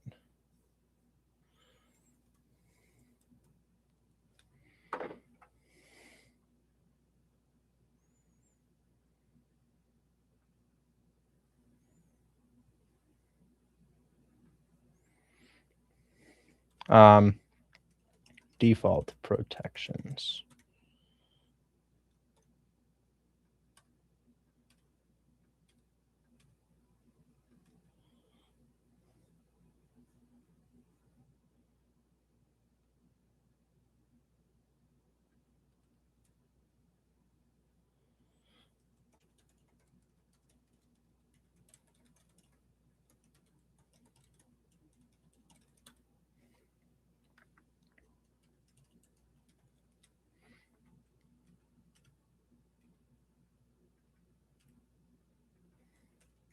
I'm just editing this LOI.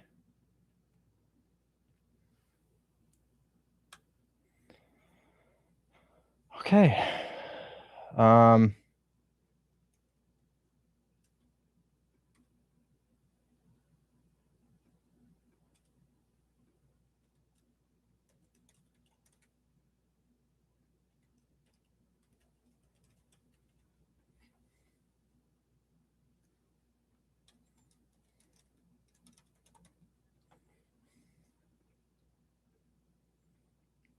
Okay, LOI is done.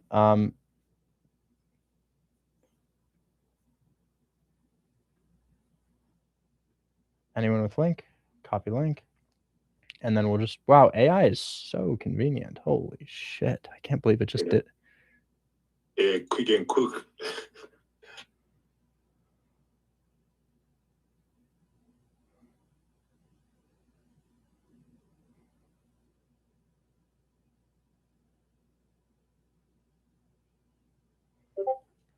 Okay, so that's done.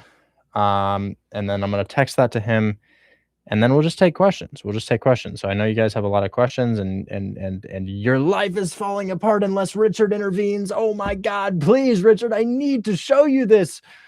When I started, I had a phone and parents who told me that this was a scam and that this wouldn't work.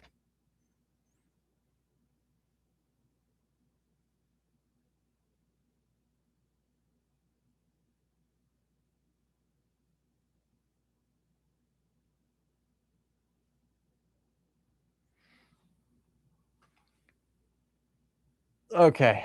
All right. So I think we just need to talk to Pam really quick. Pam, any update on those three?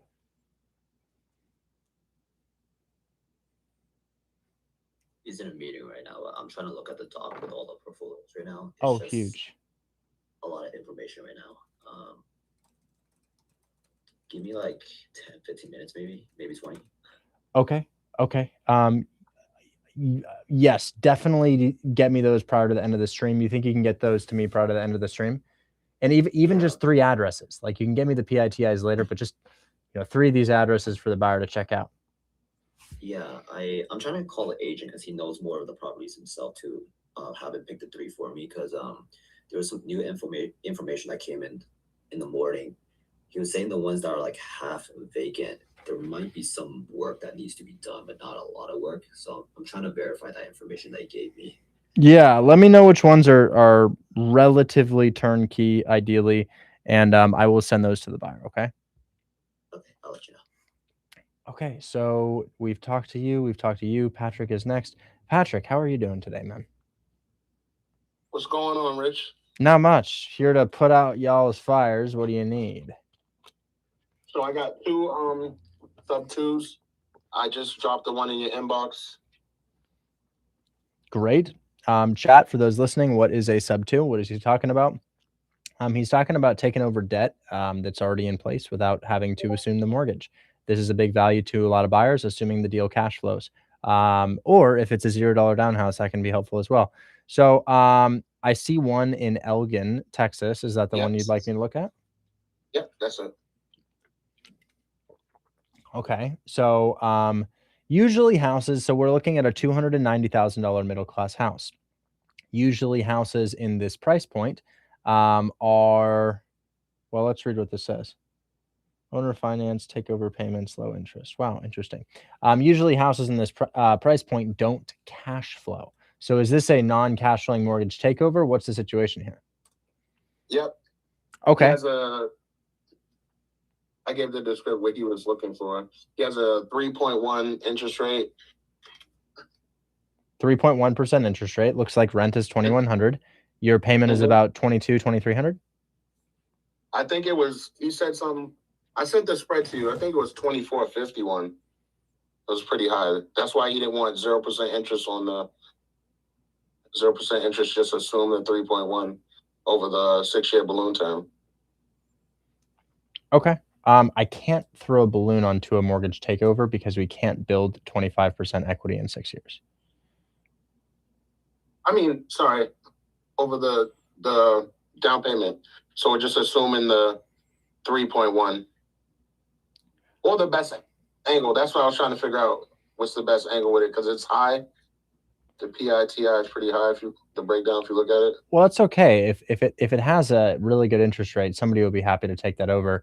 Looks like he owes looks like he owes 280 and looks like he's asking 289. So this guy's really not going to make much money on it. How much are we giving him to take over debt on this? He asked for 15. But he's not going to make 15 at his asking price.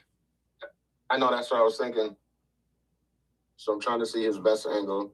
Hi there, Mr. Seller. I'd like to give you 289. That's your asking price, right? Yes, that is my asking price. And you owe 280 and some change? Yes. So you're going to make 9K? Yes. How about I give you 9K to take over the debt? No! See how he has no leverage there? I think he'll be willing, Rich. Okay. Well, dude. He'll be willing. He was trying to walk away with a little something, but that's what we were discussing. That's why I wanted you to look at it and just kind of give me the return. I think if you get a 3% interest rate, even if it doesn't cash flow, outside of Austin, Texas, which is where this is, for 9K down, 50-50, maybe 60-40, slightly more likely than not that I will find a buyer. I believe that I will find a buyer, but at the end of the day, it doesn't cash flow, so that is a very particular buyer. So I like it. I like it because of your interest rate. The cash flow, not ideal, but you're outside Austin, Texas, not too far from Austin. And then the other thing that I like is that you really can't get 3% interest for 9K down anymore. Most of these people have built so much equity that you need to put down more than 9K. So, I would say at 15K, probably not. At 9K down, I think we have a decent chance. All right. I can get him there for sure. He's a family friend. He's a retired FBI agent. Don't cross him. And I have another one that I'm seeing right now. This one has a 3.99 interest rate. How do we get access to this? Guys, the whole Q&A session that's happening right now is within Hold My Hand Wholesale. It is the link in my bio. You've got another one. Let's check it out. What am I watching in the chat right now? These shit posts are beyond me. Smyrna Beach. This is also a good area. Yeah. So you're focusing on low equity for sale by owners, huh? Yes. Cool. I like it. It's best to get these $0 down, especially if they have no equity on them. So, call them and make them an offer that would have them break even or lose money on the sale, and then pivot to, let me take over that debt actually. Okay. So I think that this is also fine. I'll let you know. I'm going to let you know about something. If you have a house with a 7% interest rate and guy who says buy my house, put your address in the chat. If you have a house with a 7% interest rate and you get it for $0 down and it is in a populated location, I can sell that. I can get that done. Probably 70% of the time I can get that done. But it doesn't have to have a super low interest rate. It helps if it's 4 or 5 or 6. But even if it's 7.5% for $0 down, usually I can find a buyer who wants to take it over for a small assignment of anywhere from like 3 to 7K. Depending on location. My favorite place for these, Phoenix, Arizona. Phoenix. Yeah, Phoenix, Arizona. And what should I offer that last one? Well, what does he owe on it? He owes, I think they're around the same thing, 288. He was in it for 325. He's had it for 5 years, I think. So looks like bro's been for sale for 146 days. He's asking 333 and he owes 276. Okay, well, you know, it would be great. It looks like he has a good interest rate too. He doesn't need to have as good of an interest rate, but this is often what we run into with these good interest rates. He's owned this thing for 5 years now, and you know, 276 is owed and 333 is asking. Now, guys, if you approach a seller and you're like, "Yo, let me take over your debt for free," they're only going to say yes if they owe pretty close to what they're asking. And this guy owes pretty close, but he'll need some money. So, this guy. Let me check your location. I've heard of this. I know it's populated, but let's just find out where that is. I think he said something about the PGA Tour is right there, some type of. Give him 10K. Golf. Give him 10K. 10K. Mm-hmm. Yeah, I think. Right. So 10 and 9. 10 and 9. I think. Yeah. You know, or 5. But yes, I like that. Okay, or 5. Can you bring me up tomorrow? I'll lock it up tonight. Yeah, I'll bring you up tomorrow. All right. Tomorrow at 1:45 p.m. Remind you to bring up Patrick.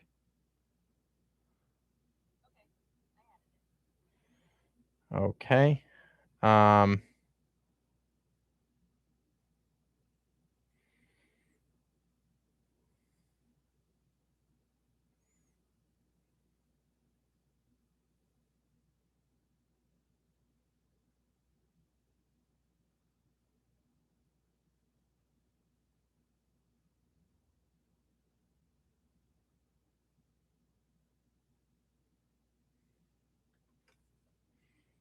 I just got a text from a buyer. I'm not involved in this deal, but my team is. He says they advertised a deal to me at $1,750 a month, Section 8, and we just looked at the lease, and it's $1,200 a month. Don't know how to handle this as closing is tomorrow.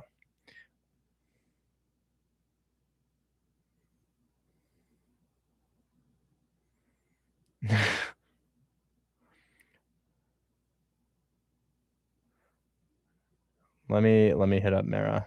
Hold on, I gotta hit up a team member. I'd back out of the deal if that were the case. If somebody tells me rent is $1,750 and I look at rent and it's actually $1,200, I'm backing out through and through.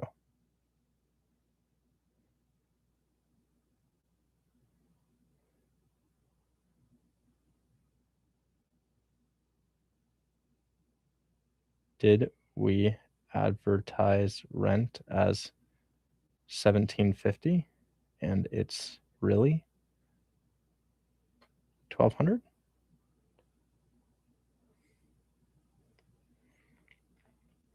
Man, I have nothing to do with this. I've never seen that address before. I don't know about the rent. I don't know about the dispo manager. I'm not making money on this deal, so I don't know anything about that. First and foremost, but if somebody sent me a deal and said that the rent was $1,750 and I was about to close on it, and the lease showed $1,200, I'd back the fuck out. I'd back out. I would be like, no, you lied to me, and I'd back out. And if you did that, I would have no hard feelings whatsoever. And I hope that that's not the case, but I would do the same if that were the case. And that's all the energy I spent on that. Okay. So, all right, Patrick, we'll talk tomorrow. Next is Sammy. Sammy, what's going on? Welcome, Cheeks. Welcome. Yes, Mike, absolutely. I'll check your counter. Congratulations on your closing today, $11,000. That should have funded today, man. Congrats on that. But let's talk to Sammy first. Sammy, what's going on? Hey, Richard, how you doing? Can you hear me? Yeah, just fine. How may I help you today? Yeah, so I have a buyer's packet. I'm going to send it over to you in your DMs. Please let me know if what do you think of this deal and if we can move it. Okay, and the wholesaler 67, I'm absolutely happy to help you out. So I see a dot from you, and then I see like 5 addresses. No, that's not what that's going to be. 1 second, please. Here we go. I have a property in Oklahoma, 5-bed, 2-bath. Can you buy it? Submit it to the link in my bio. If anybody here has a property that they would like to sell to me, and I'm not talking to you if you're a wholesaler, you can talk to me here. But if you guys have a property that you guys want me to make an offer on, and you own, I'm going to say own 5 more times, own, you need to own it, then I can maybe make you an offer. Somebody just sent me something, 380 Highway 36. Any address with a highway in it usually means you live in the middle of nowhere. So sorry to say that, but if this is in the middle of nowhere, it's going to be very hard for me. Highway 36, Mad River. I've never heard of Mad River. CA. Yep, middle of nowhere. Doug, how did you end up out here? You're so unfathomably deep. Holy shit. I can't move a house out here, bro. I just can't. You guys want to see where this guy lives? Look at this thing. I got to share my screen on this. This is like legit. He's like making an offer on my house, and I'm sorry to chew you out, man, but I saw the highway, and I saw the highway in your address, 380 Highway 36, and then I looked it up, and I was like, oh my god, this is the. And then guys, look how deep it is. Ready? I'm gonna zoom out. Watch this.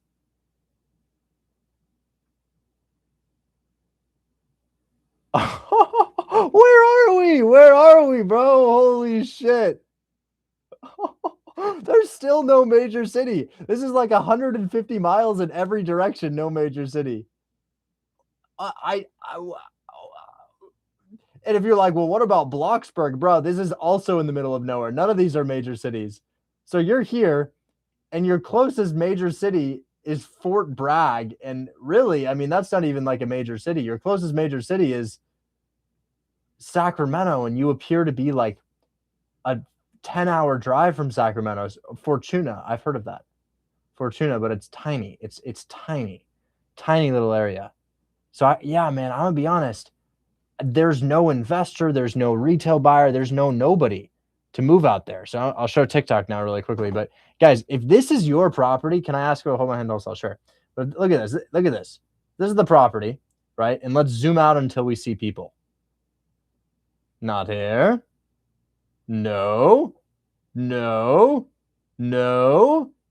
Oh, and look, Redding, California, closest location. So, dude, this appears to me to be about like a 6-hour drive from Redding, and even Redding itself is not a very big area. So, you know, I don't know what to do with something like that. I don't know what to do. You know, because it's not like we're convincing somebody to move out there. I don't know how you ended up out there. It's not like we're investing out there. There's nobody out there to rent your property, and there's nobody out there to buy your property if you flip it. We you know, I bet you see tumbleweeds. Okay, that's enough. I'm sorry. So we were talking to a Mr. By the way, I've got like 6 people for questions. I got to handle these questions now, but we're talking to Sammy. Sammy, I'm gonna check your DMs. Do you send me something? Edit sign. What is this? Buyer packet. Whoa. Put together a little packet for him. Okay, I'm going to look up the address, and I'm going to have you tell me about this. Okay, here's... Oh, shit, bro. I might buy this. Fire. Oh, fire. I said fire, but it's actually fire. Fire damage. Check this out. Your house caught on fire. What happened? Oh my god, I said fire, but I didn't mean it literally. I was like fire, and then as I was looking, it's actually fire. But it doesn't look to be that much fire. So it looks like something happened. Do you know anything about that? No, actually, and the agent obviously didn't tell me, although I did ask for condition. So I apologize about that. I guess I can turn it to a fix and flip then.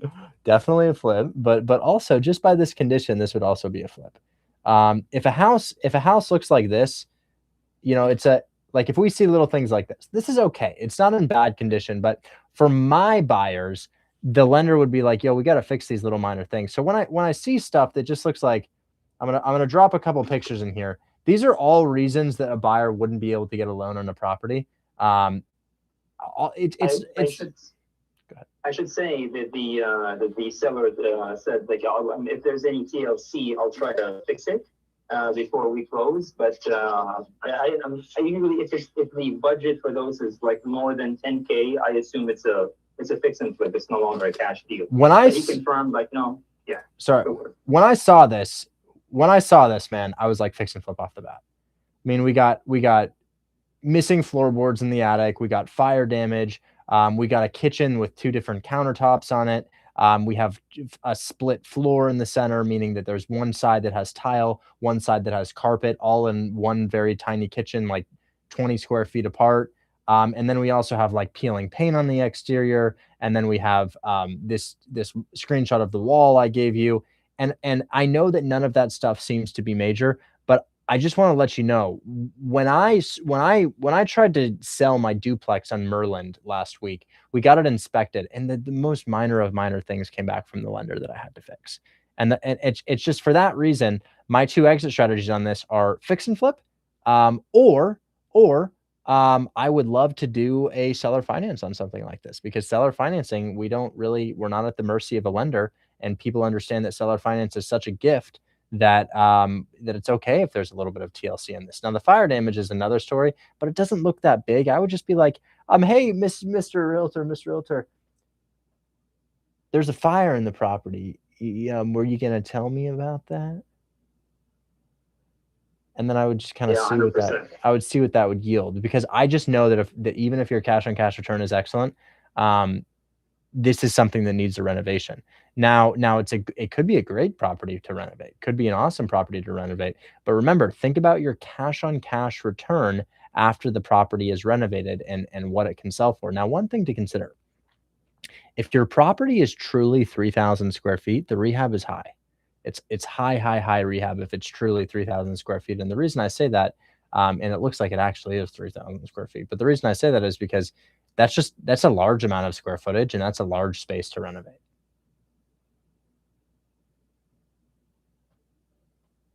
Understood. What do you think, maybe with the condition that you're seeing, maybe 35K for rehab? Well, I can't see the roof, and I only have 6 photos of a 3,000 square foot property. I couldn't tell you. I can't see mechanicals. I can't see roof. I don't know if we have fire damage. I don't know too much about the windows. I'm not really sure, but I wouldn't salvage anything in this kitchen. I would redo the kitchen entirely. That kitchen looks to me like a handyman put it together. Yeah, exactly. Okay, understood. Thank you so much. I'll hit her back and see where we can take it from there. Yeah. Would you be interested in this as a fix and flip? For me, I'm not going to flip something fire damaged. However, if that's super minor fire damage, seller finance is the obvious solution there. Understood. Thank you so much, Richard. Appreciate you. Absolutely.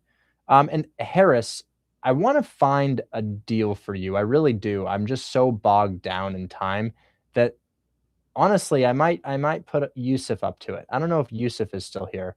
Is Yusuf still here? Because Yusuf could hunt, Yusuf, you assign one to Harris today. Perfect. Great. Because Yusuf and Mike could easily hunt for this. I mean, Mike, Harris is looking for could be commercial, could be residential multifamily that hits 20%. And I think he likes them to be slightly higher, like maybe 200, 300, 400K.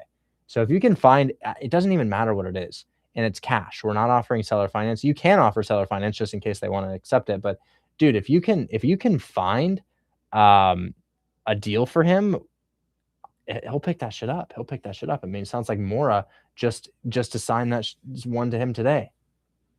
Yes, sir. I got his buy box info when he posted it in the chat, so I definitely have him in my radar. Yeah. So Harris, I really do want to find one for you. I just man, today I felt like I was being torn apart. Everybody pulling at me in 7 different directions. It was like, I can't do this. So I really do want to find it, but just I got so much going on right now, man. I got so much going on right now. So we're gonna have a couple of our top players. The people that come to mind that would absolutely rip in finding you a deal. Mike would find one, no problem. Yusuf would find one, no problem. Mora would find one, no problem. I mean, these are our group leaders. They've just proven themselves time and time again. I mean, Mike closed literally yesterday. I think funds are being sent out right now, or maybe they just... They're right there. I just posted in the chat again for you. There's $6,000 sent to Mike. Beautiful. Love it. Happy about that. I don't know why we haven't gotten our wire yet, but dude, very solid work. I appreciate it. I want to go by the order of people who are brought up. I think Sora was here. Garen, what's going on, man? Yeah, what's up, man? I have a question about a mortgage takeover here. So it's an off-market one. I already sent you the address in your chat. It was there from I don't know, like a couple of weeks ago that I mentioned this. This is off-market, and the seller has agreed to 10K down. It's 3.3% interest. Yo. And, yeah, PITI is 2467, and it has some good equity in it. So we gotta. But there's one thing. I'm sorry. Go ahead. My apologies. I didn't mean to interrupt you. You can finish. Okay, yeah, and then the outstanding balance is around 297. The PITI is 2467. The interest rate is 3.3%, and he accepted 10K down for that. But my question is, he has this.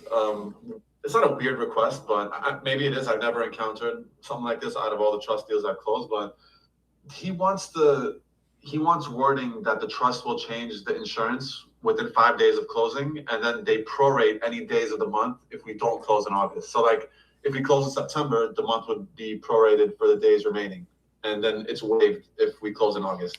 Let me ask Lexi, because sometimes we can, sometimes we can't. I'm not really sure about insurance 5 days post close. Let me just find that. Yeah, I tried to. Hello? Hey, quick question. Sure. For a trust acquisition agreement, if the seller mandates that we change insurance 5 days post close, can we do that? Yeah. Oh, okay, cool. Just was asking about that. That was all. We change insurance anyway. Okay, cool. All right. Change it before closing, but if they want us to do it after closing, we can literally do that too, as long as there's signed agreements about it. Huge. Okay. Thanks so much. That was all. Hey, when you get a sec, when you're not live anymore, can you give me a call? I want to talk to you about a deal.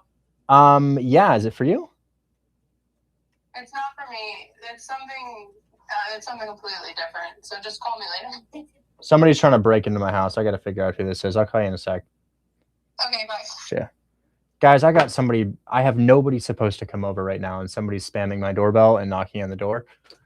Oh my God. Can we do a 30-second intermission? We just got to find out who's trying to come in my house. What the fuck's going on, bruh? Hold on.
Oh, okay. It was neighbor woman. Apparently my somebody delivered a package to my house, and she thinks I have it, and I'm like, I don't have your package. I'm sorry. But I told her she could look in my mailbox. Okay. All right. So this guy posted a deal in my chat just a second ago. It's Old Highway 14077 Old Highway 99. This is just like the situation last time. This house is deep, man. This house is deep. You know, your house is out there. It's really far.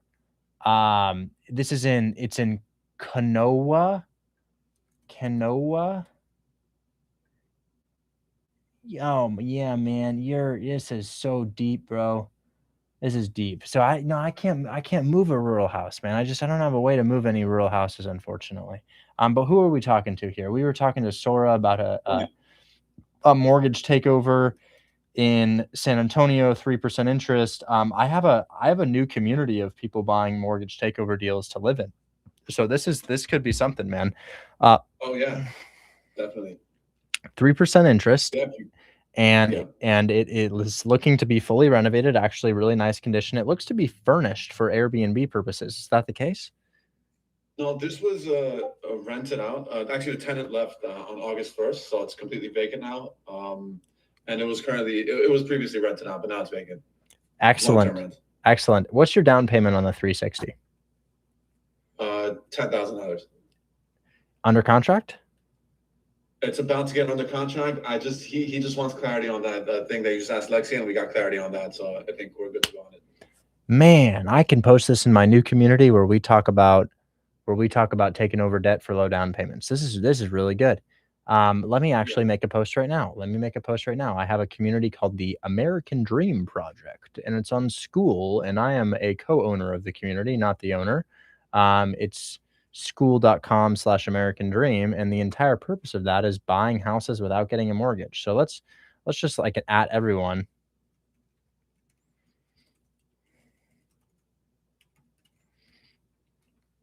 I just want to get it under contract first before I blast it everywhere. But if you want, This only has 41 members in it. I'm going to post a vague post.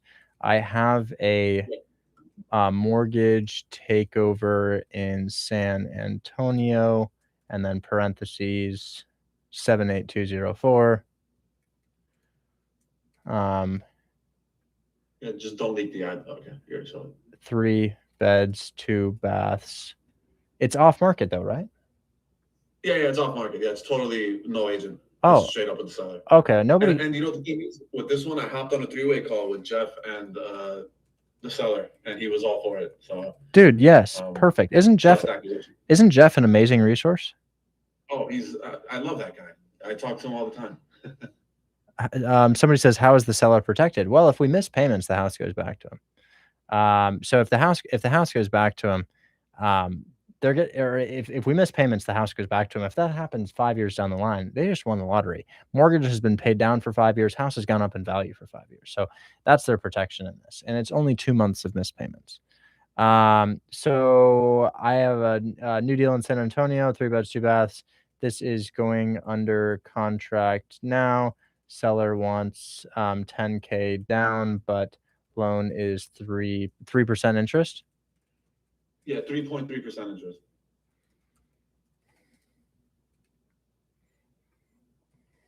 The PITI is PITI fully escrowed with the $49 PMI is around 2467. So 2,467 is PITI.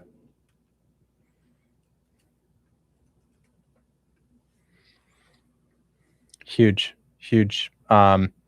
Well, exciting. I just put this into the community. These are only retail buyers. So guys, I built this community with Max Deer and Zach Ginn, and it's kind of insane. It's not for wholesaling.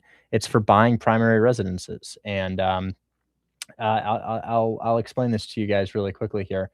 It's called the American Dream Project because nowadays there's an epidemic in the United States. There's a true epidemic, and I don't know why it's not more mainstream.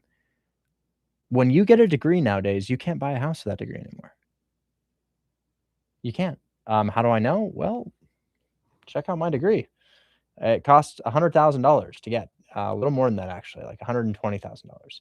And I couldn't buy a house in my location. Even crazier example. My sister graduated top of her class out of Harvard, master's degree from Harvard. She can't afford a house. Probably won't be able to for a long time, if ever. She lives in Seattle. It's not Los Angeles, it's Seattle. Can't afford a house. So the median housing price in the United States has surpassed like $450,000. And most people make like $3,000 a month. You know what maybe $4,000 a month. But do you know what your mortgage costs on a $450K house nowadays? Well, let's find one. So can we all agree that the average American makes around $4K a month? probably less than that. That's more than minimum wage. So $4,000 per month is about $48,000 per year. Most people receive about $4K per month, right? Let's go ahead and grab a house in, I don't know, Houston, Texas. Very common place for people to live. Huge city. Let's grab it for the median housing price of $450,000, and let's just calculate your monthly payment on this property. So that's a multifamily. We're not looking for that. That's $570, a little bit more expensive, but let me just show you what's going on, and I'll tell you why I created this community. Okay, cool. This house is $474K. The taxes and insurance on it are, oh my God. Okay, that's a crazy example. It doesn't need to be like that. The taxes are over $1,000 a month. Let's just do like 470, 450 to 470, because that takes things out of proportion. And I don't want a new construction. Come on, don't give me a new construction. Just show me a regular ass normal person house. Okay, here's a regular ass normal person house. In fact, it's actually pretty nice. Here's a more regular house. Okay, it's listed for $450. It's in Houston, Texas. How much does it cost to own this house? Well, your mortgage payment on $450 with about 5% down with an FHA loan. Let's say you put down $25,000 as the normal American does. Your mortgage payment is going to be about $2,500, $2,548, and then with taxes and insurance, your mortgage payment is going to shoot up to, Jesus, where the hell did I put that property? It just disappeared. There it is. Okay. Your mortgage is okay. Oh my God. $761 in taxes, $150 in insurance, $208 in HOA. $760, $150 plus $208 plus the $2,500. And it's more than $2,500. It's like $2,525. So your mortgage is going to be $3,643 per month. Do you know what happens if you try to? So you go to college, right? You go to college. When you go to college, you get a job after college that pays $60,000 per year. That means you bring in about $5,000 per month. Your expenses of living are probably, well, let's just not even include rent. Let's just say groceries, phone bill, car, $1,000. So you receive $5,000, but your net is closer to $4,000, and that's before you've paid for living expenses. That's grocery, that's Wi-Fi, that's car, that's everything, right? So you make about $4K a month if you make $60K per year. That's before you've paid for living expenses. Well, your mortgage payment is $3,643 on a $450K house. In order to qualify for a mortgage, you need to be bringing in 2.5 to 3.5 times what your monthly payment is. Are you starting to see the epidemic here? It used to be that you could get a college degree and buy a house, and then later in life, that house would be worth $1 million to $2 million, and you could retire off that money. Now it's you get a college degree because your parents told you to, and awesome, you had a really good time in college, but now you owe $100K in student loans. The interest rate on your student loans is so high that you pay it down for a couple of years and it's still the same balance because it just disappears to interest. And then you think you can afford a house and you go look at what mortgage costs on a $450K house, which is the average cost of a house in the United States. And you see that mortgage is about $3,500 to $4,000 per month for a $450K house in Houston, Texas. You don't qualify. You can bring a bigger down payment, doesn't move the needle. Keep in mind, you still have to somehow find $25,000 as a down payment, and that's a low down payment. $25K and $450 is very low. So the vehicle that Americans have been using to retire and achieve the American dream is no longer accessible unless you live in Cleveland, Ohio, or Detroit, Michigan, or Birmingham, Alabama, which are some of the most violent cities in the entire United States. This is the epidemic. It's the epidemic that's happening in the United States. It's a silent epidemic that nobody is talking about, but it is plaguing all of us today. Now, with that said, the seller of this property in Goodyear, Arizona, just agreed to give me their house for free. You guys want to see the house in the neighborhood? It's outside Phoenix. Check it out. They just agreed to give me their house. $0 down. They pay $3,000 a month. No money down, no qualification. Just agreed to give me their house, right? And then this guy right here just agreed to give one of my students his house at 3% interest rate for $10K down. And then we were talking to Patrick before, and Patrick had two, one of them for $9K down and one of them for, I think the seller was looking for $15K down, and I told him to get it for $9K down or $10K down, right? But Another example, I have a house in San Antonio, Texas that I would give to you for $0 down.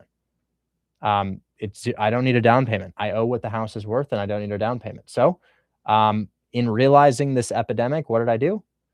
Well, I got invited to join a community because I'm one of the only people on social media who shows you how to do this. Of course, Pace Morby does, but you don't get to talk to Pace, and then your entry into his community is about $10,000 cash. So also kind of a bottleneck right there for people. So the American Dream Project is $25 per month. We have 3 live streams per week. It doesn't talk about wholesaling. It quite literally just talks about how to buy houses with $0 down, because it literally happens to me on a weekly basis. On a weekly basis, I get these properties for $0 down. So we started this community. It's linked in my bio right now. And if you guys want to not focus on wholesaling and just buy a primary residence without having to spend all of the money and jump through all the hoops and have this crazy high monthly payment, it's available to you. Now, Sora, I like your deal, man, and I can get that thing sold. You just need to let me know when you lock it up. Yeah, absolutely, man. And the thing, and one other thing, Joanne Street looks like it's gonna close, man. I can't believe it. I can believe it, because what did I tell you about a month ago? I said every single deal has a crisis. Oh my God, how could this happen? No, we're gonna cancel the deal. I've closed, several deals already. There's always a crisis, but this agent in particular was totally crazy, and I had to fight with her like 10 times. Oh man, literally 10 times. And she hates me. She hates my guts. Oh, I bet she does. Send us more. Oh, I bet she does. But we perform. We perform, dog. We perform. Oh my God. Yeah, exactly. Guys, it's just when the more and more you close, and like I got this buyer texting me, he's like, Richard, call me immediately, massive crisis. I'm like, bro, talk to my team. I'm sorry. I get it. There's a crisis with every deal, every single deal, a crisis. But the reality is everybody has the same goal. We all want to close more than anything we want to close. And if some shit is happening, and we can yell and scream, but we're trying our best here. We're trying our best. And I'm happy your deal closed, dude. Yeah, man. I put out like 10 fires for that, man. Man, I'm done with that shit. Yeah. Thank you for everything, man. Absolutely. Now, guys, you know that house in Arizona I just got for free? My VA locked it up. my VA did it. I didn't actually do it. So that lets you know she's in the Philippines. She just texted the guy and got it done. I don't know where she got the lead. I have no idea, but my VA shell is not an acquisitions manager at all. See ya, Garen. You guys hear that backfire in that car? Holy shit, that was insane. It was like pop, pop, pop, pop, pop, pop, pop, pop. Crazy. Anyways, my VA locked it up, and I just want to let you know she speaks English as a second language, and she still did it. So y'all can do it as well. Anyways, Mr. Mike, what do you have for us today? Hey, brother. I messaged you the address. It is not under contract. Basically, she asked if I can come up a little bit higher. I think I should stand. But I just want to make sure with you if I'm right. I think, to be honest, I ran my numbers at 0.8, even though it is tenant occupied. So maybe I guess we could come up a little bit. But if I feel like if we come up, it'll be a little bit close to the purchase price that is listed for it. Saginaw. Yep. I love that market. That's like micro Detroit. Hell yeah. Okay. So I don't have a whole lot of cash buyers here, but I do have endless creative finance buyers here. You're at 12.6 down or 14 down? That's exactly why I don't want to come up. It's a cash offer. I'm at 100K. Okay, you're at $100,000. Let's check your roof. Roof looks newer. He said that it's really taken care of. The owner's just tired. He does flips and he doesn't really want to hold on to this. That's what she said. I don't have a buyer off the top of my head for it, but your cash on cash is really good. And who knows, maybe Shell will uncover something, or maybe the Buy Box Blast will, or maybe Facebook will. But I know at 100,000 with 900 per side, you're probably looking at a really nice cash on cash return. Nothing stands out to me as a problem in the property. The roof looks good, although I can't see your mechanicals. I'm always nervous locking up a cash deal unless I'm way, way, way below list price, or I'm the buyer myself, or I know exactly what my buyer will pay. However, I do recognize the value in this property, and you lose nothing in locking it up. So I say shoot your shot. Okay, good. Yeah, and just to add on, I think you were talking about blasting stuff on Buy Box. That's exactly how we closed 269. I blasted it on Buy Box. We got the buyer. And in fact, he's the one that's going to buy 274, which we just seller agreed to negotiate in the price. Yeah, we should. Was He's it already in. my team's blast or your blast? I blasted it again. So yeah, bro. So how did on that. run me through this? Cause dude, I have major imposter syndrome about this. You know, cause Chris created this, right? Chris has created this thing, and I'm focused on making videos and attracting people. And Chris is focused on creating all these cool things for you guys to use. So you go into Buy Box Cartel, and there is an option to text blast buyers who have said, I want to be texted, I want to be emailed, I want to be called. And how many do you think you blasted it to? It honestly, so this is how I did it. I uploaded it on BuyBox, and as soon as you uploaded it, it asked you, do you want to automate it? And I put yes. And then I just selected the most we could do. I think it was like 70. So I blasted it to 70 people, text, call, and email. One of them replied, and then I just connected that person to Shell, and Shell took care of the rest. Oh, let's go. Let's go. Yeah. Let's go. I love it when my team puts some shit in place that just works, bro. I love that. God, that's good. That's good, dude. That's good. Well, I really like to hear it, man. Yeah, I think that the exact same thing will happen with this Saginaw deal. But now I'll tell you something that's coming out. I don't know if Chris told you about this, but you got a text. He's saying, I'm working on so many cool things. He told me about it. We are going to have two options. One, those 70 buyers are verified Buy Box Cartel buyers. We have checked their proof of funds. We have checked their portfolio. They want to buy properties. However, what Investor Lift and Investor Base does is a little bit different. They mass skip trace these people, and then they give you access to that mass skip trace list, which most of them, or maybe half of them, are disconnected phone numbers, but it still works. And Investor Base and Investor Lift, they still work. So we're bringing that to Buy Box Cartel as well. So you'll have two options. You're going to have that blast that you've already done, and then you're going to have the skip trace people who have ever purchased properties in this area, literally ever, and blast it to them as well. So hopefully that will uncover more buyers as well. And I know Jason just got like a $43,000 fee off of his damn auction deal, which is great. So hopefully getting better and better and better, dude. But that's great that it's working. Yeah, it honestly does work. Lightning Leads works too. I actually just got another off-market property. Where is it? I'm not going to show it to you yet because he hasn't approved it. But Muskegon Heights, Michigan. I really don't know where it's at. I've heard of that. Duplex. I've heard of that. And if it's creative finance or of any sort of creative finance, great. We'll get it done. I don't care if 20,000 people live there. There's a rental population. Yeah, I usually just AI whatever is where real estate investors are buying, and obviously I look up the location and make sure there's no shootings or anything like that. But yeah, brother, I'll keep you posted, and thank you so much for everything. Absolutely. And guys, if I wanted to rip on Lightning Leads right now, like if I just really wanted to, oh look, new UI, that's cool. If I really wanted to do numbers on Lightning Leads, let me just show you how I do it. So I log into Buy Box Cartel, right? And I click on Control Panel. We're gonna make this more obvious. But I click on Control Panel, and then I click Lightning Leads. And then which low price point city should I look at, guys? Maybe what's that one in Louisiana that sometimes has New Orleans? So I'm going to look up New Orleans. I don't love New Orleans, but it works anywhere. I don't. The reason I don't love New Orleans is not that the city is rough, but buyers are wary about hurricane stuff because that stuff's on the rise, right? So let me show you guys what we do. So we price low to high. We're pricing low to high. We can do on market and we can do off market. Looks like it's showing me a lot of land right here. I think that's fine. So I would filter for property type and I would just look at single family, but let's do a little bit of a more common one. Let's do Huntsville, Alabama. Huntsville, Alabama. And I'm going to show you on market and I'll show you off market. So let's start with on market and check this out. So I'm sharing my screen. This is Huntsville, Alabama. I don't do deals too many in Huntsville, Alabama, but I think it's a great market to do deals in. And I'm going to answer this. I'm going to answer this question about sellers and equity. Taylor, I see that right there. I'll tell you in just a moment. But check this out. So this is a seller who's on market right now. And the way that I see this is about $7,000, the way that I see it. And I'll tell you why. This is a property that's for sale. What do I think about the condition? It needs a new roof for sure. Definitely needs a new roof. And then interior wise, yeah, a little bit of a, yeah, I'd say that's a rehab, gang. I think that's a bit of a rehab. I don't think it's terrible, but that's definitely a rehab. as I look at this property. So I was thinking it would be more turnkey, but here's the truth.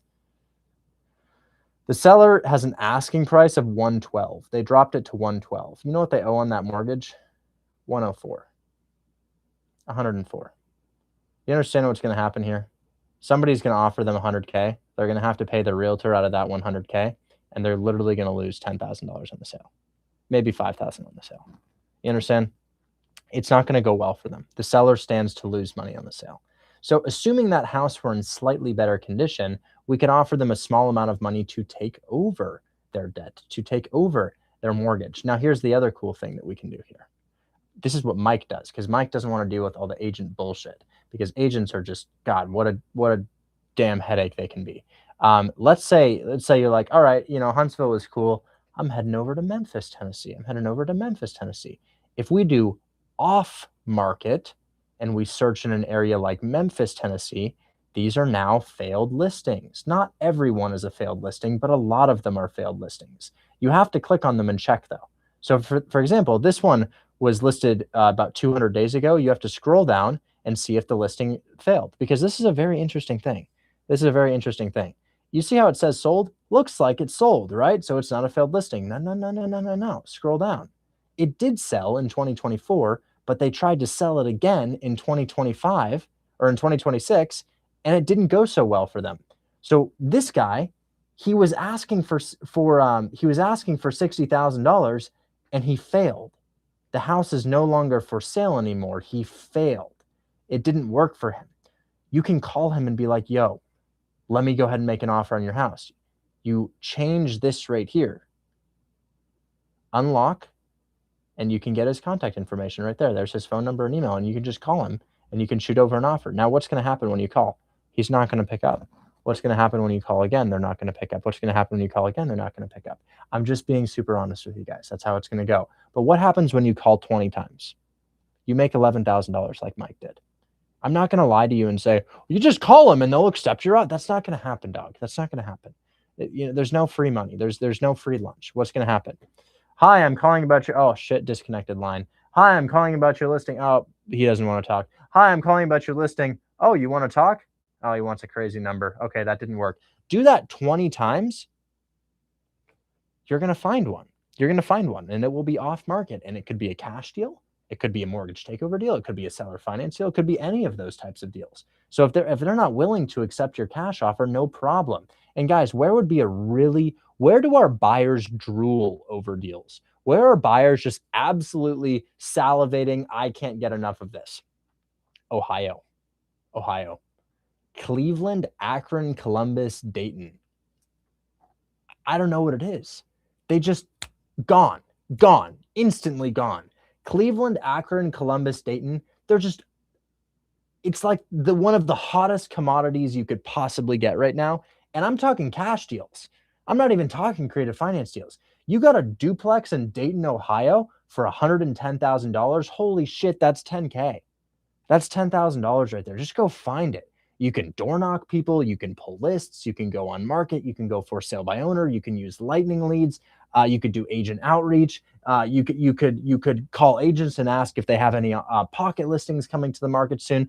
There's probably 5 different ways to get in contact with them. What's a 6th way? You could go on TikTok and you could yap about real estate until somebody sends you a house.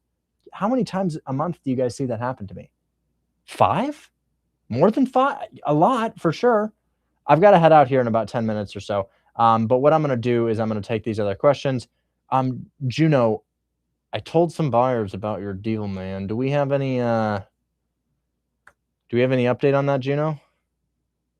Because it's going to hurt my relationship if we don't send them these deals. Especially those 3. All right. Damn it.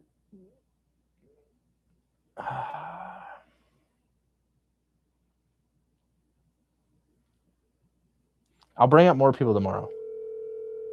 Cheeks and the wholesaler, we'll talk.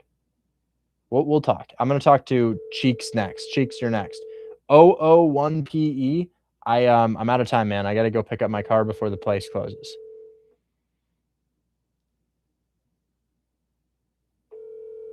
Yeah, Al, but you got to be in Telephone number Man, you know what my least favorite thing is? When somebody tells me about a deal, I call a buyer, I sell the deal to the buyer, and then we can't even get an address.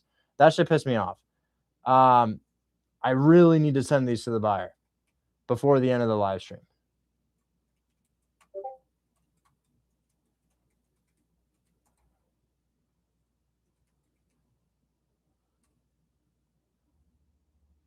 Um, 001 PE, man, it's gonna have to be tomorrow. I got to pick up my car. The place closes at 5 or at 6 p.m. and it's 4:30 right now.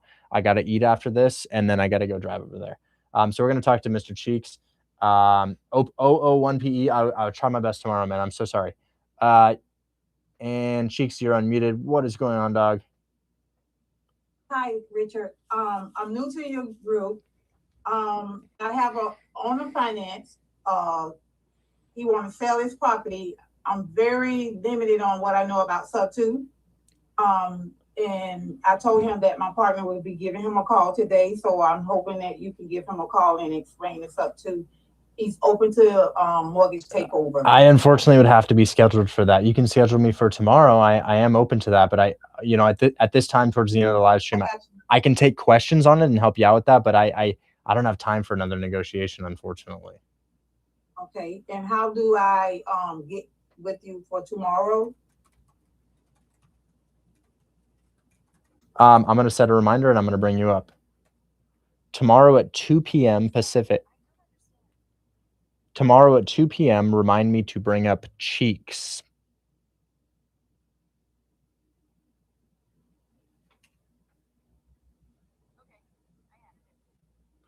All right. We will bring you up for a call tomorrow at 2 p.m. PST, okay? All right. Thank you. Have a great night. All right. Thank you so much. And next is the wholesaler 67. What's going on, dog? Yeah, so I have a property in Jacksonville. I'm negotiating with the realtor for seller finance. The problem is, though, they want 15% down, but I can, like, it's a piece of commercial real estate. It's like apartments and stuff. So, like, am I able to get it at 15%? 15% down, you say commercial apartment building? Yeah. It kind of depends on condition and cash flow. Does the word Maynard mean something to you? Yes, it means, yeah, it does. Okay, good. So I say that when I'm trying to avoid leaking your address. Okay. So But yes, that's very well. Checking. I like this. This looks attractive. Now, if it's not creative finance, they're kind of going to want this thing to be occupied. Is it occupied?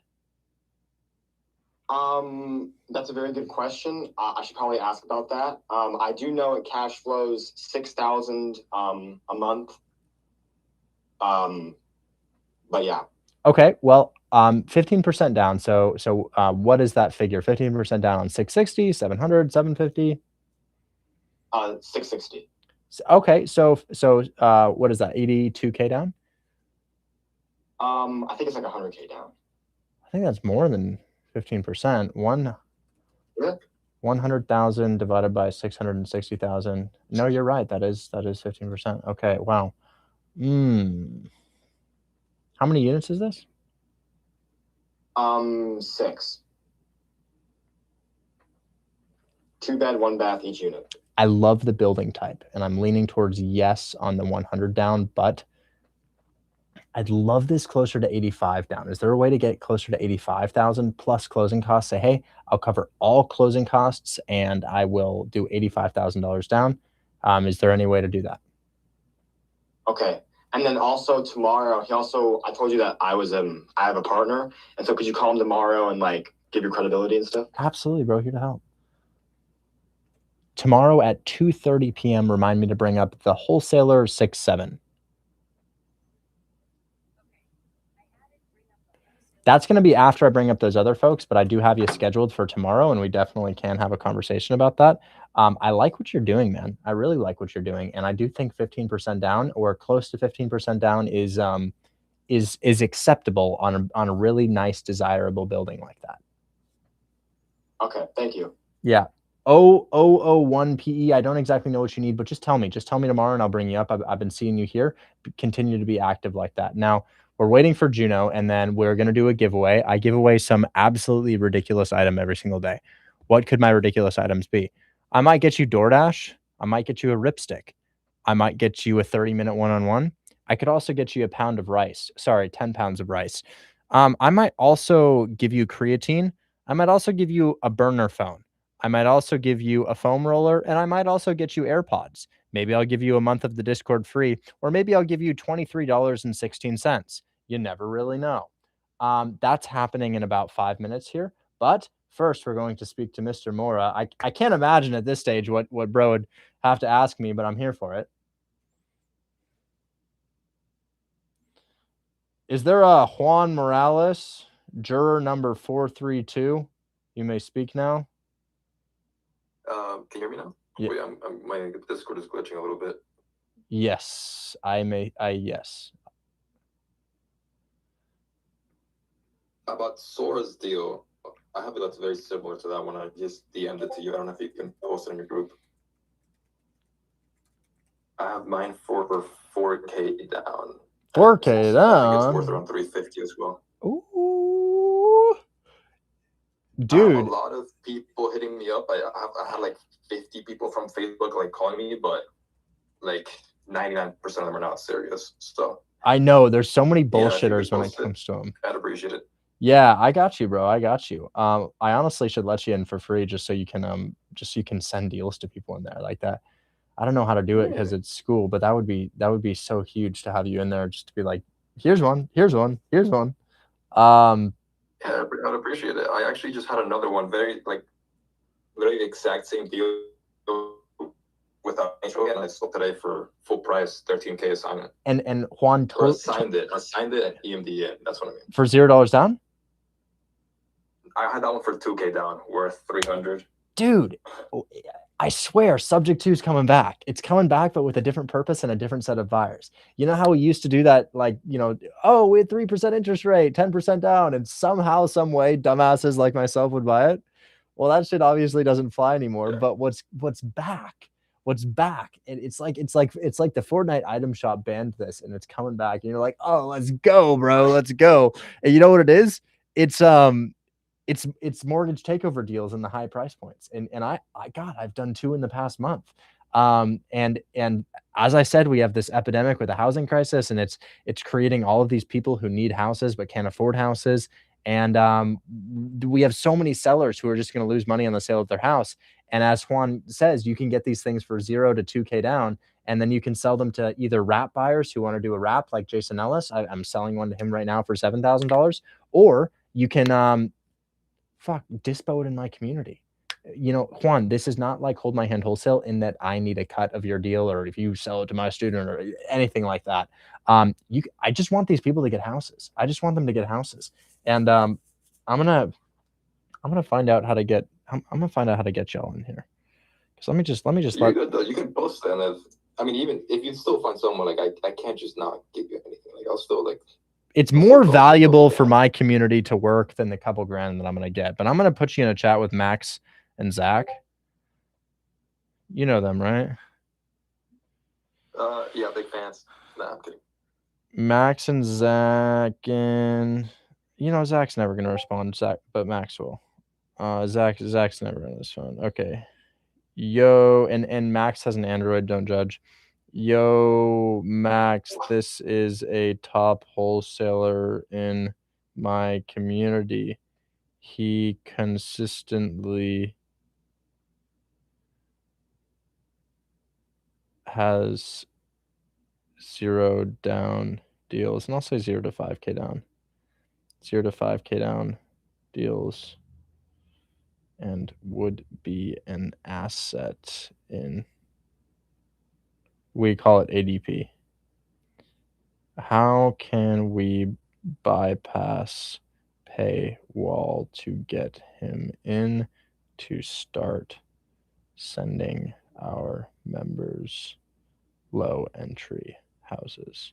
Yeah, I'm gonna see if I can just get you in for free, dog, because what an asset it would be to just have you in there, and really anybody who gets deals like that. Because guys, I don't care about my group being flooded with wholesalers who are wholesaling these deals left and right to people who just want to live in houses. Because that's what the whole point of the community is. The whole point of the community is to buy houses without using cash credit or, well, a significant amount of cash or credit. And I'd love to have you anybody who finds deals like that in there. So yeah, look at that. TAA for 6,000 in Florida. Same thing with you, Pam. I'd really love to have you in there. Really anybody who knows how to produce these deals. You're not taking any resources from anybody just to be in there. In fact, you're providing immense amount of value. Well, I appreciate it, bro. Absolutely. Yeah, so those are You all can still post it if you want. If they can't get me in like today, tomorrow, you want to just Okay, call the base center and Plus, I still I still give you like a band or something. So here is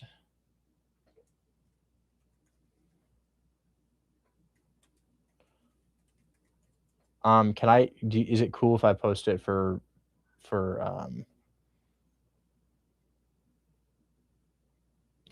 rate, 2,500, San Antonio, renovated, mortgage balance, 5%, 15K. So could I do, you have it at, what's your down payment on this? 2K down? 4. No, this was 4. I kind of promised to get these guys like super low entry houses. Could I add like 4K on it and say 8K down plus closing costs? So I might have people like offering like 10 to 12. I'll do 10K. I'll do. What about?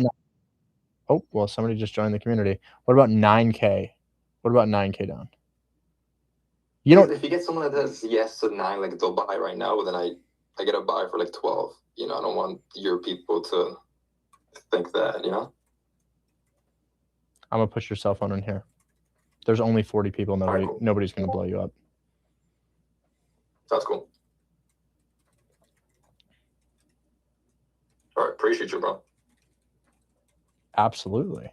Appreciate you. This is not even a money-making opportunity, but just a massive value out to my community. And guys, if you want me to post these deals in here, we only have 41 members, but they're all retail buyers, Texas, Florida, Georgia, just everywhere.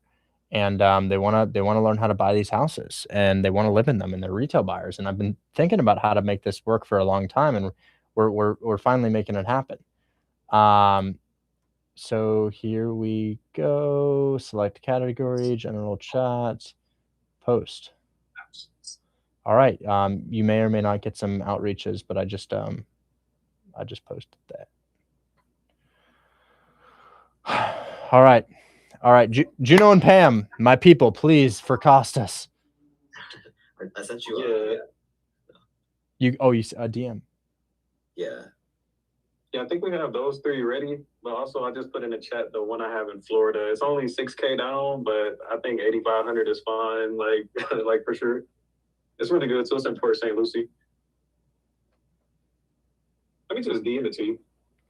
Let me post it tomorrow. I gotta go pick up my car. And then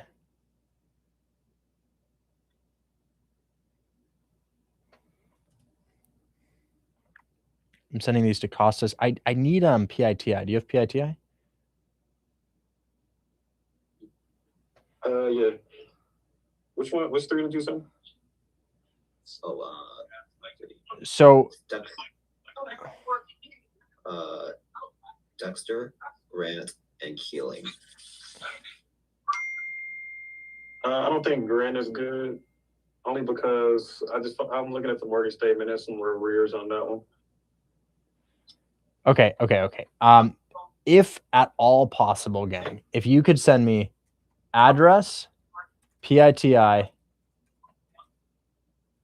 rent for 3 properties, this guy will scoop them up right away. Gotcha. That's what I'm looking at right now. I got 2 of them ready, but I'm about to get the 3rd one because some of them I just figured out looking at the mortgage statement, they have some arrears. So I'm trying to pick the ones that don't, and it's a lot of them that don't. So now, is your Port St. Lucie deal? You say you got that for 6K down? Yep. I just messaged it to you. 6K down. It's horrible PITI, but yeah.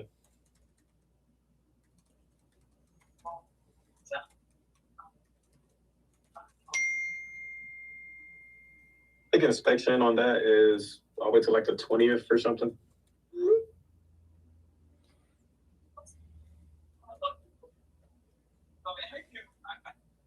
Oh yeah, what I sent you, that entry fee you can definitely change.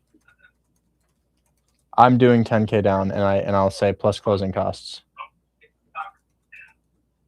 So that's four. I was thinking like 85 is fine. Oh hell yeah!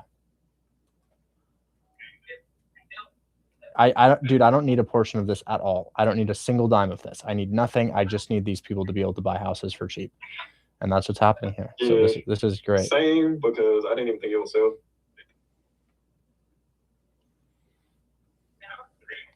I'm gonna drop your cell in there. Again, very, very small group of people.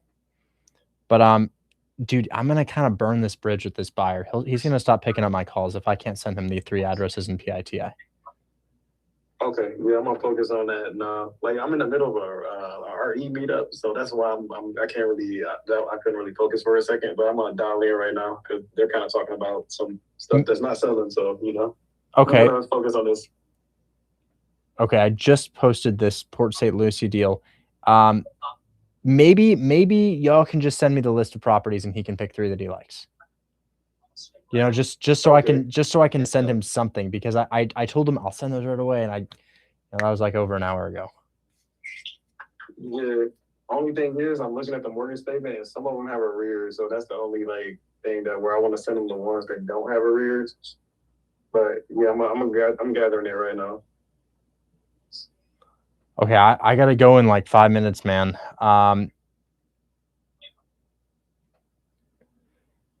I guess, guys, for future reference, if there's still more info about your deal, it's not time to talk to me about it. Just get all your info together. So, because if I call a buyer, they're ready to move on it, and if I don't send it to them, they're like, oh, Richard's the guy who calls me, and it's not real deals. So I don't know what to do here, but I really don't want to lose this contact, man. He's closing on 10 right now.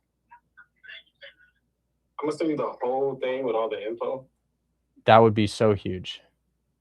But yeah, let me pick out a good 3 real quick too. That's everything right there. All due diligence and mortgage statements and everything. Wow. Great.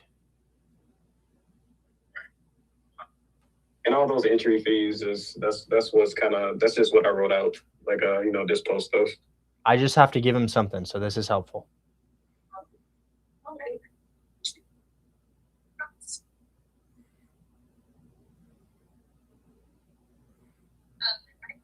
And if you wanted all of them, that's the total PITI at 19,000 and total rent market 28,600. But yeah, due diligence, good mortgage statements all in there. We're still waiting on 2 mortgage statements, but she said she's going to get them to us tomorrow. Okay.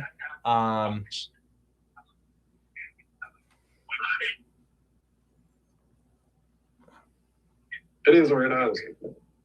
I'm gonna say 28K down, plus CC for each one, and then what are due diligence docs? Awaiting mortgage statements. So we'll do copy link, and then we'll do photos, copy link.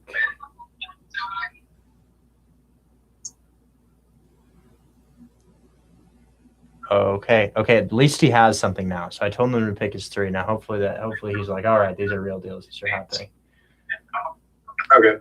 Okay. All right. Your phone number is also on that post I just put out. So if anybody hits you up, just reach back out to him. But I'm gonna go ahead and spin my wheel now, guys. We're gonna see if we can get away today, and then I have to go. Then I must go imminently.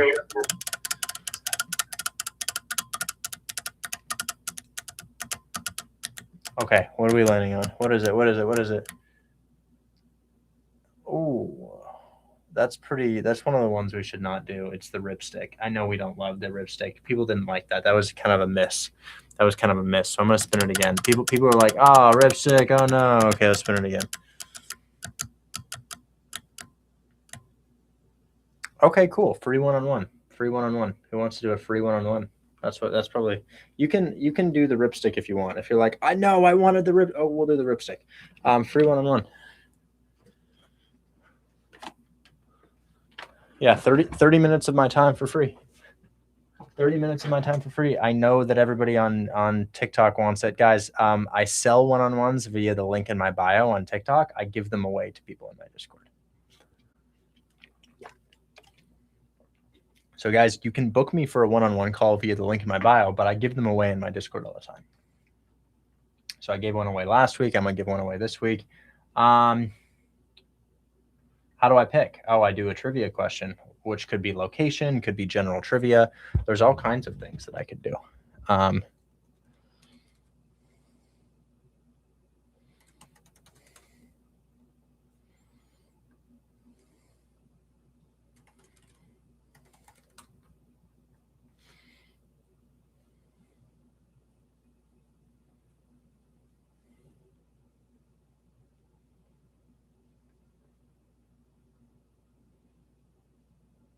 Okay.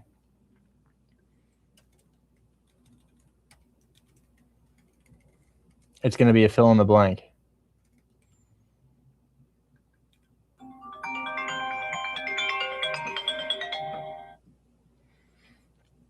Hey man, I'm in a meeting right now. Can you call me in about 20?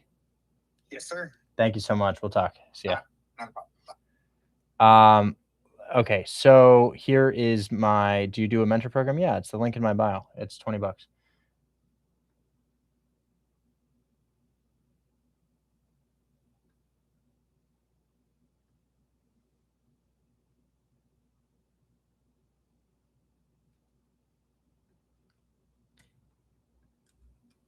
Okay, this is a fill in the blank. This is only for Discord. I'm going to go ahead and say the question now. Blank is an unincorporated territory of the United States and an island in Micronesia. The correct answer is Guam. The correct answer is Guam. What is Guam? Ricky for the win. Ricky, that is a 30-minute one-on-one for you. Congratulations. That is correct. Guam. Appreciate it. Guam is an unincorporated territory of the United States and an island in Micronesia. That is correct. Good job.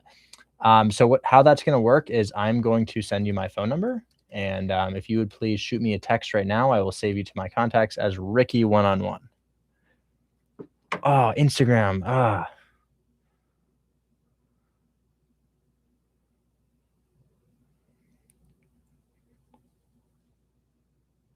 Heading out. Okay. We're almost wrapped up here. He's just going to shoot me a text. That's in your DM. Shoot me a text so I can, because I don't pick up phone calls, random calls now. I need to know who you are. Yeah, I got you. Do you give people money? Yes, weekly, but not like that. It's not like, oh, you're here. Please hear my sob story.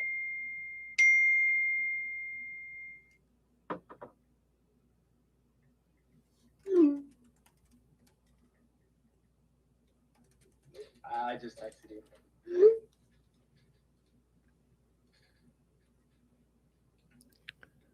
Got it. Ricky one-on-one. So just hit me up. You may have to text or call a couple times just because I'm currently sitting at 12,800 unread text messages. No. But I will get back to you. This will not fall between the cracks. I promise. I do check my text messages. Bro, I told you I can't talk right now. The hard money lender was calling me. I was like, bro, that was a quick 20 minutes, wasn't it? Okay, guys, I am out of here. I thought today was epic. Today was great, guys. Like, come on. 001P says, remember this name. I'll be your best wholesaler. Okay. All right. So 001P, come here. Tell me to bring you up. I'll bring you up tomorrow. I'll remember that comment. Why leave? Why leave, you ask? I'll tell you really quickly here. Oh God, I gotta go, but I got new rims on my RS6. Look at that shit. Oh my God. I gotta go pick her up before they close. I gotta go. I'll catch you guys later. See you later. Bye-bye.